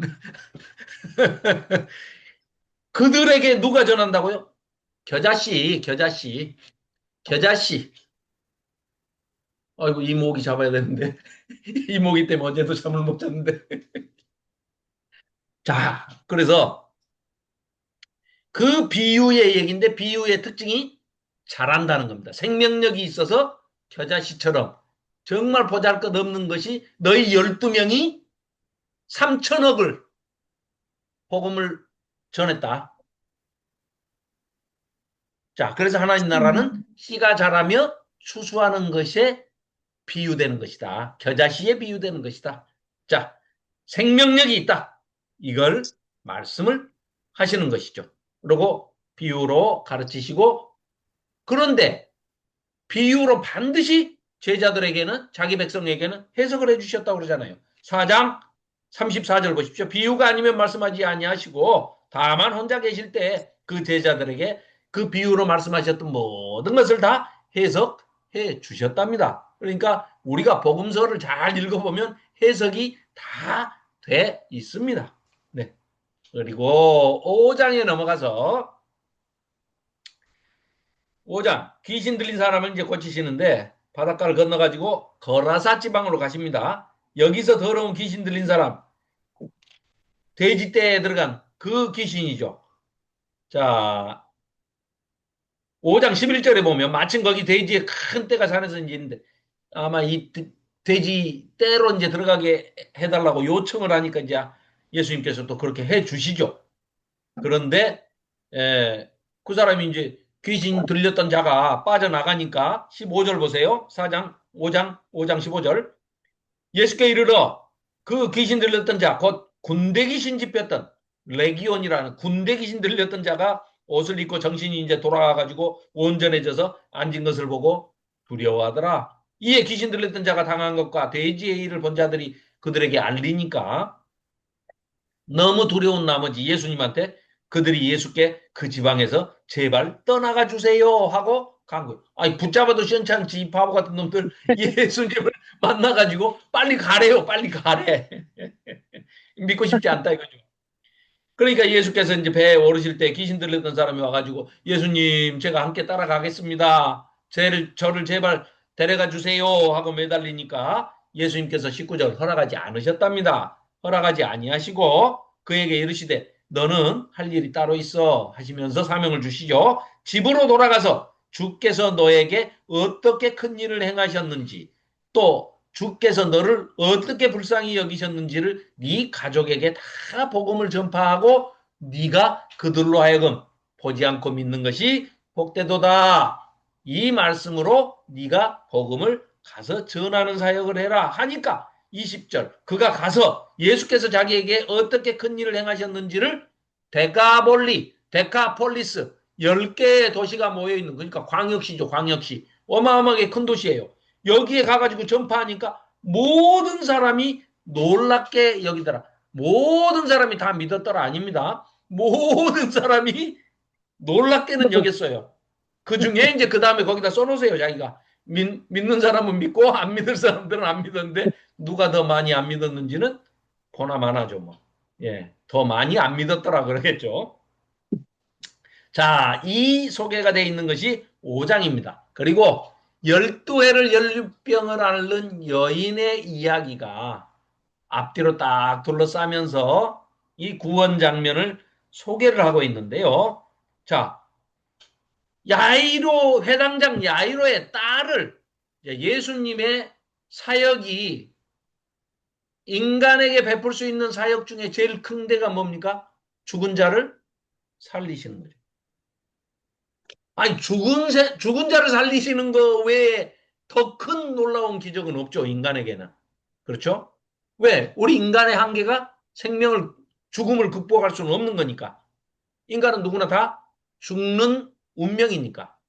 그런데 예수님께서 지금 야이로의 죽은 딸을 살리러 가시는 길이에요. 거기에 예수님이 다 가셔서 공격적으로 직접 귀신 들린 자 고쳐주시고 병 들린 자 낫게 해주시고 심지어는 해당장 야이로의 딸은 죽은 딸을 달리다 굼 해가지고 소녀야 일어나라 해서 죽은 자를 살리신단 말이에요. 여기까지 하는데 이거는 다 예수님께서 보여주시는 거예요. 그런데 이 혈류병 걸린 시간이 벌써 그렇게 됐어? 미안해. 내가 왜 그랬지? 이거 금방 끝납니다. 금방 끝내겠습니다. 그러면 다른 얘기 안 하고. 이 표 2장 남았으니까. 자, 이렇게 해서 혈루병 걸린 12에 앓는 이 여인의 이야기를 소개를 하는 것은 스스로 와가지고 이 여자의 믿음은 와서 예수님의 옷자락만 만져도 내가 낫겠다는 처음으로 믿음을 가진 여인이 스스로 자발적으로 와서 예수님의 옷을 만지고 낫는 사건을 소개하고 있는 겁니다. 이게 우리여야 됩니다. 우리는 뭐든지 예수님이 알아서 오셔가지고 알아서 해주세요. 이러면 편하고 좋죠. 아니, 그러면 얼마나 좋습니까? 그런데 이런 칭찬은 못 받죠. 34절 예수께서 이르시되 따라 네 믿음이 너를 구원하였으니 평안히 가라. 최고의 찬사입니다. 이거는 예수님께서 우리에게 들려주실 수 있는 찬사, 칭찬 중에 최고의 칭찬이고 최고의 상입니다. 이 여자가 지금 낳은 것도 중요하지만 예수님으로서는 지금 깜짝 놀라시는 거예요. 너같이 믿음 좋은 애는 내가 처음 봤다, 야. 아멘, 할렐루야다. 하고 예수님이 그냥 아멘 하신 거예요. 그 믿음을 어마어마한 예수님이 사건. 주셨음에도 불구하고 그러니까요. 예수님이 어마어마한 사건입니다. 내가 좋다 말 안 하시고 내 예, 믿음이 좋다고 인정해 예. 주시니까 너 내가 참, 고쳐줬어가 아니라 응, 네 믿음이 너를 구원해. 응, 나는 지금까지 내가 가서 이렇게 막 베푸는 거 이런 것만 해봤지. 너처럼 와가지고 옷자락만 살짝 예수님 몰래 만져도 나을 것이라는 그런 믿음. 내가 온 인류가 그런 믿음 갖기를 원한다, 야. 네, 하면서 이 여인을 칭찬하고 계시는 겁니다. 극찬을 하고 계시는 겁니다. 그러면서 여기에는 안 써졌지만 가로 열고 너희들도 제발 이랬으면 좋겠다. 점점점 하고 가로 닫고 이게 녹아 있는 거죠. 응, 자, 그렇게 해서 이런 식으로 6장 넘어가면 그런 예수님이 아무리 기적을 행해봐야 고향에 가서는 배척당하시더라. 이걸 소개하고 있습니다. 자, 그리고 세례 요한이 죽었습니다. 그러면 이제 예수님은 한층 더 죽음의 길로 더 들어가셨죠. 왜? 똑같은 사역을 하던 사람이 먼저 가서 죽었으니까 내가 이제 또 대타로 그 길로 들어가셨다는 얘기죠. 자, 그래서 오병이어 사건이 일어납니다. 5천 명을 먹이시고 12광주리, 5천 명과 12광주리는 유대인을 얘기합니다. 조금 있다가 9장인가요? 아니, 어디더라? 8장이든가? 네. 8장에 가면 4천 명을 또 먹이시죠. 8장에 가서 4천 명을 먹이시고 7광주리, 여기는 이단들입니다. 그렇죠. 8장. 네네네. 7병이어 사건. 아니, 5병이어 사건에서 여기는 이제 떡 7개, 떡 7개를 가지고 4천 명을 배불리 먹이시고 7광주리를 남기시는데 여기는 지금 이방인들에 대한 거예요. 그러니까 6장에서는 유대인에 대한 기적을 행하시는 거고 비슷한 오병이어 사건인데 여기서는 4천 명을 살리시고 7광주리를 남기시는 사건은 유대인들이 아닌 이방인들에 대한 구원을 예표적으로 미리 또 보여주시는 겁니다. 이런 다음에 베드로에게 너희들은 나를 누구라고 하느냐 하고 가이사라 빌립보에 데리고 가서 거기서 물어보시죠. 왜? 아직도 이들은 눈으로 보고도 예수님을 몰라요. 죽음을 향해서 한 발 한 발 구체적으로 들어가고 계시는 예수님에 대해서 모릅니다. 이 사람들은. 모르기 때문에 예수님 물어보셔요. 그러면은 주는 그리스도십니다라고 고백을 하고는 있지만 사실은 죽으러 가시고 그 십자가의 죽음이 우리를 구원하신다는 것을 도무지 받아들이지를 못해요. 이해를 못하고 있는 겁니다. 그러기 때문에 이 사람들에 대해서 이 얘기를 또 하시고 또 하시고 3번이나 반복해서 하시죠. 그래도 이들은 알아먹지를 못합니다. 그래서 자 9장에서 보여주십니다. 영광스러운 모습으로 변화되시는 모습을 베드로, 요한, 야고보를 데리고 가셔서 직접 보여주십니다.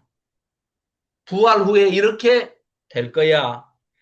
해도 봐도 나중에 그렇게 되면 됐지. 지금 죽으시면 안 되는 거예요. 왜? 자기가 지금 주의 우편에, 주의 좌편에 높은 자리에 앉아서 영광의 하나님, 영광의 예수님을 이용해 먹어야지. 저렇게 매갈이 없이 죽어버리시면 안 되는 거예요. 이 사람들한테는. 아직도 그러니까 제자는 눈으로 직접 똑똑히 목도하고 지켜봐놓고도 못 믿는 거예요. 안 믿고 싶은 거예요. 언제까지? 16장 끝날 때까지. 그러고 난 다음에 우리를 생각할 수 있는 시간을 주는 겁니다. 그러니까 갑자기 지난번에도 말씀드렸죠. 16장에서 9절에서 그냥 갑자기 끝내버린다고. 이 책 자체가. 8절에서 그냥 16장 8절에서 그냥 끝나요. 그냥. 여자들이 몹시 놀라 떨며 나와 무덤에서 도망하고 무서워해 아무에게 아무 말도 하지 못하더라. 끝. 이게 마가복음의 끝입니다. 끝. 그러니까 너무 이상하다 해가지고 9절부터 20절까지를 다른 책에서 띄어다가 지금 여기다 붙여놓거나 아니면 편집자가 여기 써가지고 지금 뒤를 이어놨거든요. 너무 이상하다 그러고. 그런데 사실은 마가가 의도해서 이렇게 갑작스러운 결말로 끝내버리고 있다는 거죠. 그 다음에 우리 모든 제자들이 제자의 길을 깨닫고 우리는 전부 이렇게 해서 순교할 각오가 돼 있고 예수님처럼 우리도 각자의 십자가를 지고 예수님의 뒤를 따를 것이다 하는 것이 지금 그게 하고 싶은 얘기거든요. 왜? 시대적인 상황이 아직 네로의 박해가 끝나지 않은 상태이기 때문에. 그래서 그렇게 쓰고 있는 겁니다. 그래서 여기 이제 보면 9장에서 또 죽음과 부활을 두 번째로 또 말씀하십니다. 그리고 주님의 일과 지옥에 대한 교훈을 또 주시죠. 10장에 가서 마찬가지입니다. 또 어린아이들을 축복하시다. 여기서 어린아이들 축복 지난번에도 말씀드렸지만 어린아이는요. 이때는 구원의 대상이 아닙니다. 그냥 재산 중의 일부예요.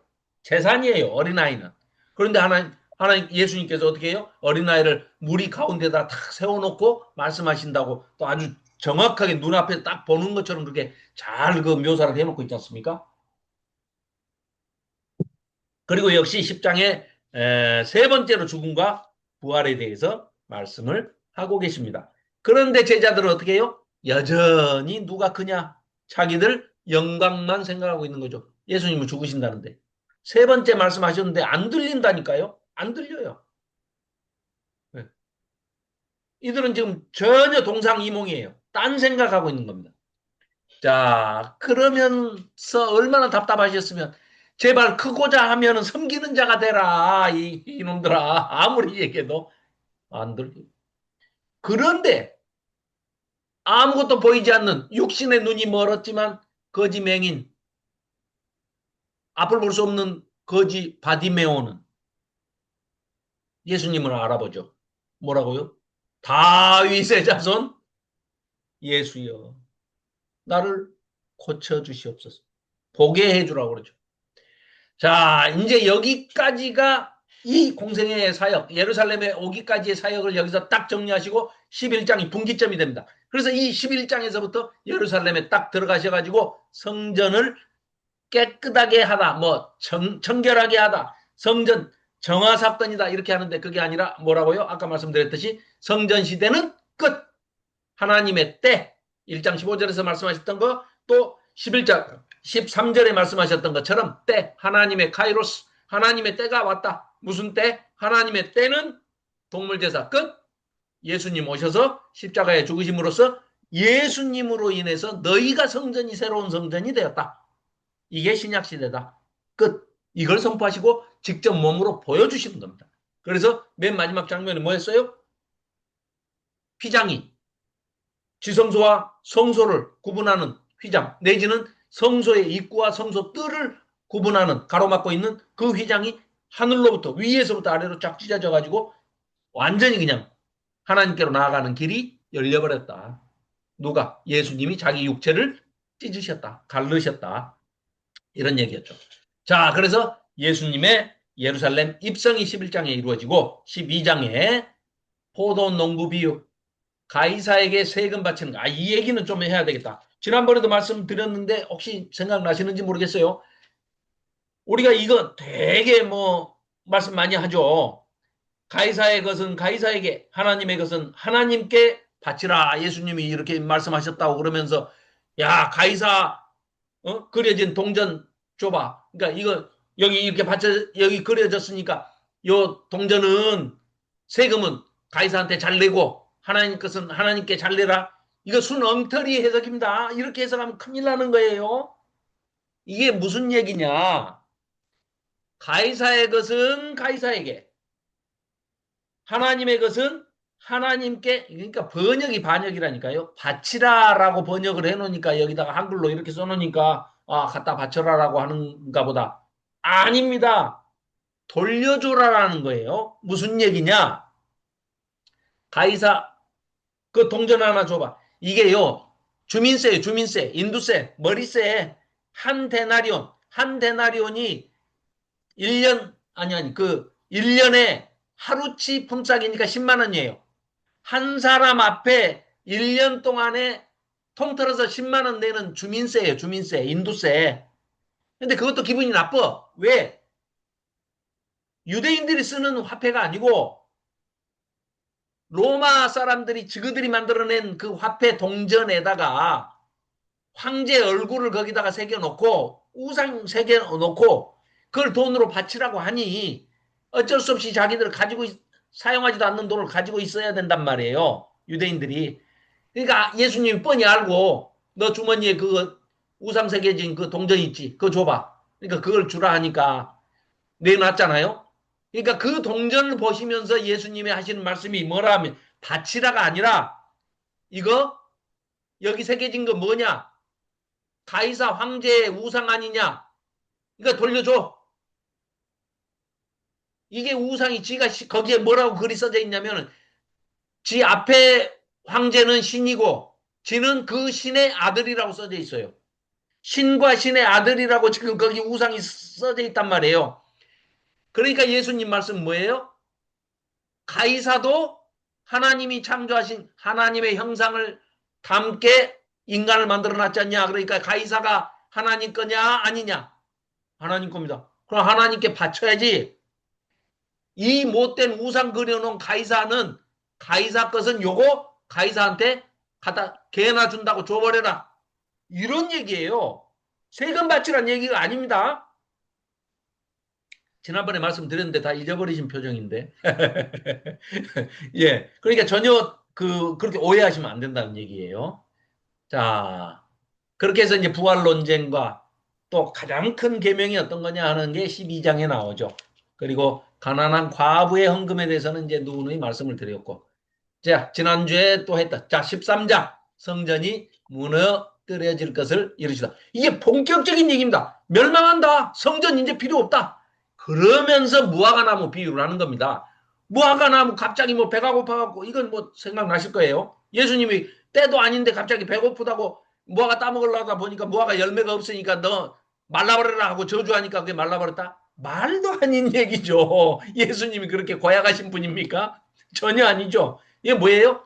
유대교가 이 무화과나무가 열매가 없다는 거는 유대교 종교 지도자들이 형식만 남아있고 제의만 남아서 제사 드리는 것만 남아가지고 온갖 백성들한테 그 재물이나 헌금만 쥐어 짜가지고 죄사함 받게 해준다 해놓고 아무 열매가 없는 이 유대교 꼭 무화과나무처럼 이건 이제 말라서 없어지고 이제부터는 뭐 어떻게 하라고요? 이 열매 없는 무화과나무는 말라 비틀어져서 없어지듯이 이 성전에서도 제사 그런 거 동물 제사 지낼 필요가 없어. 그러니까 그런 거 다 없어진 거야. 무화과나무 말라서 저주받아서 없어질 것이다. 죽을 것이다. 그러니까 죄자들이 보고 지는 진짜로 말랐네요 그러잖아. 뭔 뜻인지도 모르고. 이것처럼 열매 없는 유대교는 이제 필요 없는 것이다. 그러니까 너희들은 항상 깨어있고 깨어서 너희는 주의하고 예수님의 말씀을 복음을 전파하러 둘씩 짝을 지어서 나가라. 그 둘씩 짝을 지어서 나갈 때 그 복장도 출애굽할 때 바로 나가는 복장하고 똑같은 복장을 써놨습니다. 출애굽기에 나오는 그 복장과. 그리고 레위기의 증인은 2명 이상이어야 되기 때문에 둘씩 짝을 지어서 증인의 역할을 하라고 보내시는 겁니다. 그러니까 출애굽기도 연상을 시키면서 이렇게 접목시켜서 얘기하고 계시다는 거죠. 자, 그런데 이제 14장에 마리아가 향유 붓는 사건이 나오고 향유 붓는 사건은 이제 기억나실 거예요. 얼마 전에 했으니까. 그죠? 생각나시는 표정을 지어주시기 바랍니다. 자, 그 다음에 6월절 마지막 만찬을 마가 요한의 2층 집에서 이제 하시죠. 거기서 또 당부를 하시는데 결국은 못 알아먹죠. 거기서도 못 알아먹어요, 제자들은. 그래서 겟세마네 동산에 기도하러 올라가시죠. 가셔서. 자, 중요한 대목이 나옵니다. 이제 그 성전의 기능은 다 끝났고, 성전은 어떤 기능만 남느냐? 만민이 기도하는 집으로만 남는다. 그 안에는 어마어마한 선포, 우리의 구원이 거기 들어있는 거죠. 이방인도, 아니, 이방인 옛날에 성전에 들어갈 수 있습니까? 없습니까? 못 들어가잖아요. 그러니까 이방인은 제사도 못 드려요. 그러니까 구원이 없어. 그런데 이제는 제사도 필요 없고, 이방인도 기도만 하면 된다. 기도만. 어디서? 성전에서. 예배당이 그런 역할만 쓰는 것이지, 네가 성전이다, 네가. 그러니까 저 동물제사 지내던 곳은 성전으로 쓰는 것이고, 기도하는 집으로 쓰되 이제는 네 몸이 성전이어 가지고 구원이 너로 인해서 이루어진다. 성령이 거하시는 전이 되게 해라. 자, 이렇게 하고 15장에 가서 결국은 십자가에 달리게 되시죠. 그리고 16장에 살아나셔서 부활하시고 제자들에게 또 여인들에게 먼저, 왜 여인들을 이렇게 강조하느냐? 끝까지 배신하고 배반하고 이 예수님의 말씀대로 그렇게 행했던 제자들과 딱 대비시키기 위해서 이름도 나오지 않는 여인들을 예수 믿는 여인들이라고 등장을 시켜가지고 계속해서 이들 향유 붓는 베다니 마리아부터 시작해서 쭉 보여주고 있는 겁니다. 그래서 승천하시는 장면까지를 보여주고 있습니다. 자, 이렇게 해서 16장까지가 모두 끝이 났습니다. 자, 그래서 자, 여기서 끝내고요. 다음 주에는 요한계시록을 약속한 대로 하도록 하겠습니다. 이거 너무 시간을 많이 써서 죄송합니다. 2시간 다 써버렸네. 죄송합니다. 하영자 전도사님의 기도로 오늘 공부를 마치도록 하겠습니다. 네. 생명 되신 예수님 감사합니다. 오늘도 준비하신 말씀들 저희들에게 영의 양식이 되게 하셔서 한 주간 또 살아가는데 예수 그리스도 안에서 세상의 빛의 자녀로 생명을 주는 희생의 제물로 또한 살아낼 수 있도록 은혜 위에 은혜를 더하시니 감사합니다. 아멘. 하나님, 세월이 흐를수록 예수 그리스도의 부활의 생명이 더욱 견고한 믿음이 되게 하시니 감사합니다. 아멘. 살아계신 주 예수님의 이름으로 기도드렸습니다. 아멘. 아멘. 네. 감사합니다. 다음 주에 기대하십시오. 요한계시록 2시간용으로. 예. 준비해서 감사합니다. 네, 고맙습니다. 다음 주에 뵙겠습니다. 4시간까지 고생하셨습니다. 감사합니다. 3시간 되는 거 아니야? 조호연 집사님 야단치기 전에 빨리 끝내야 되겠어요. 결석할게요. 다음 주에. 감사합니다. 자, 요한계시록 2시간용으로 네, 진짜 2시간 안에 딱 끝내도록 하겠습니다. 감사합니다. 감사합니다. 안녕히 가세요. 네.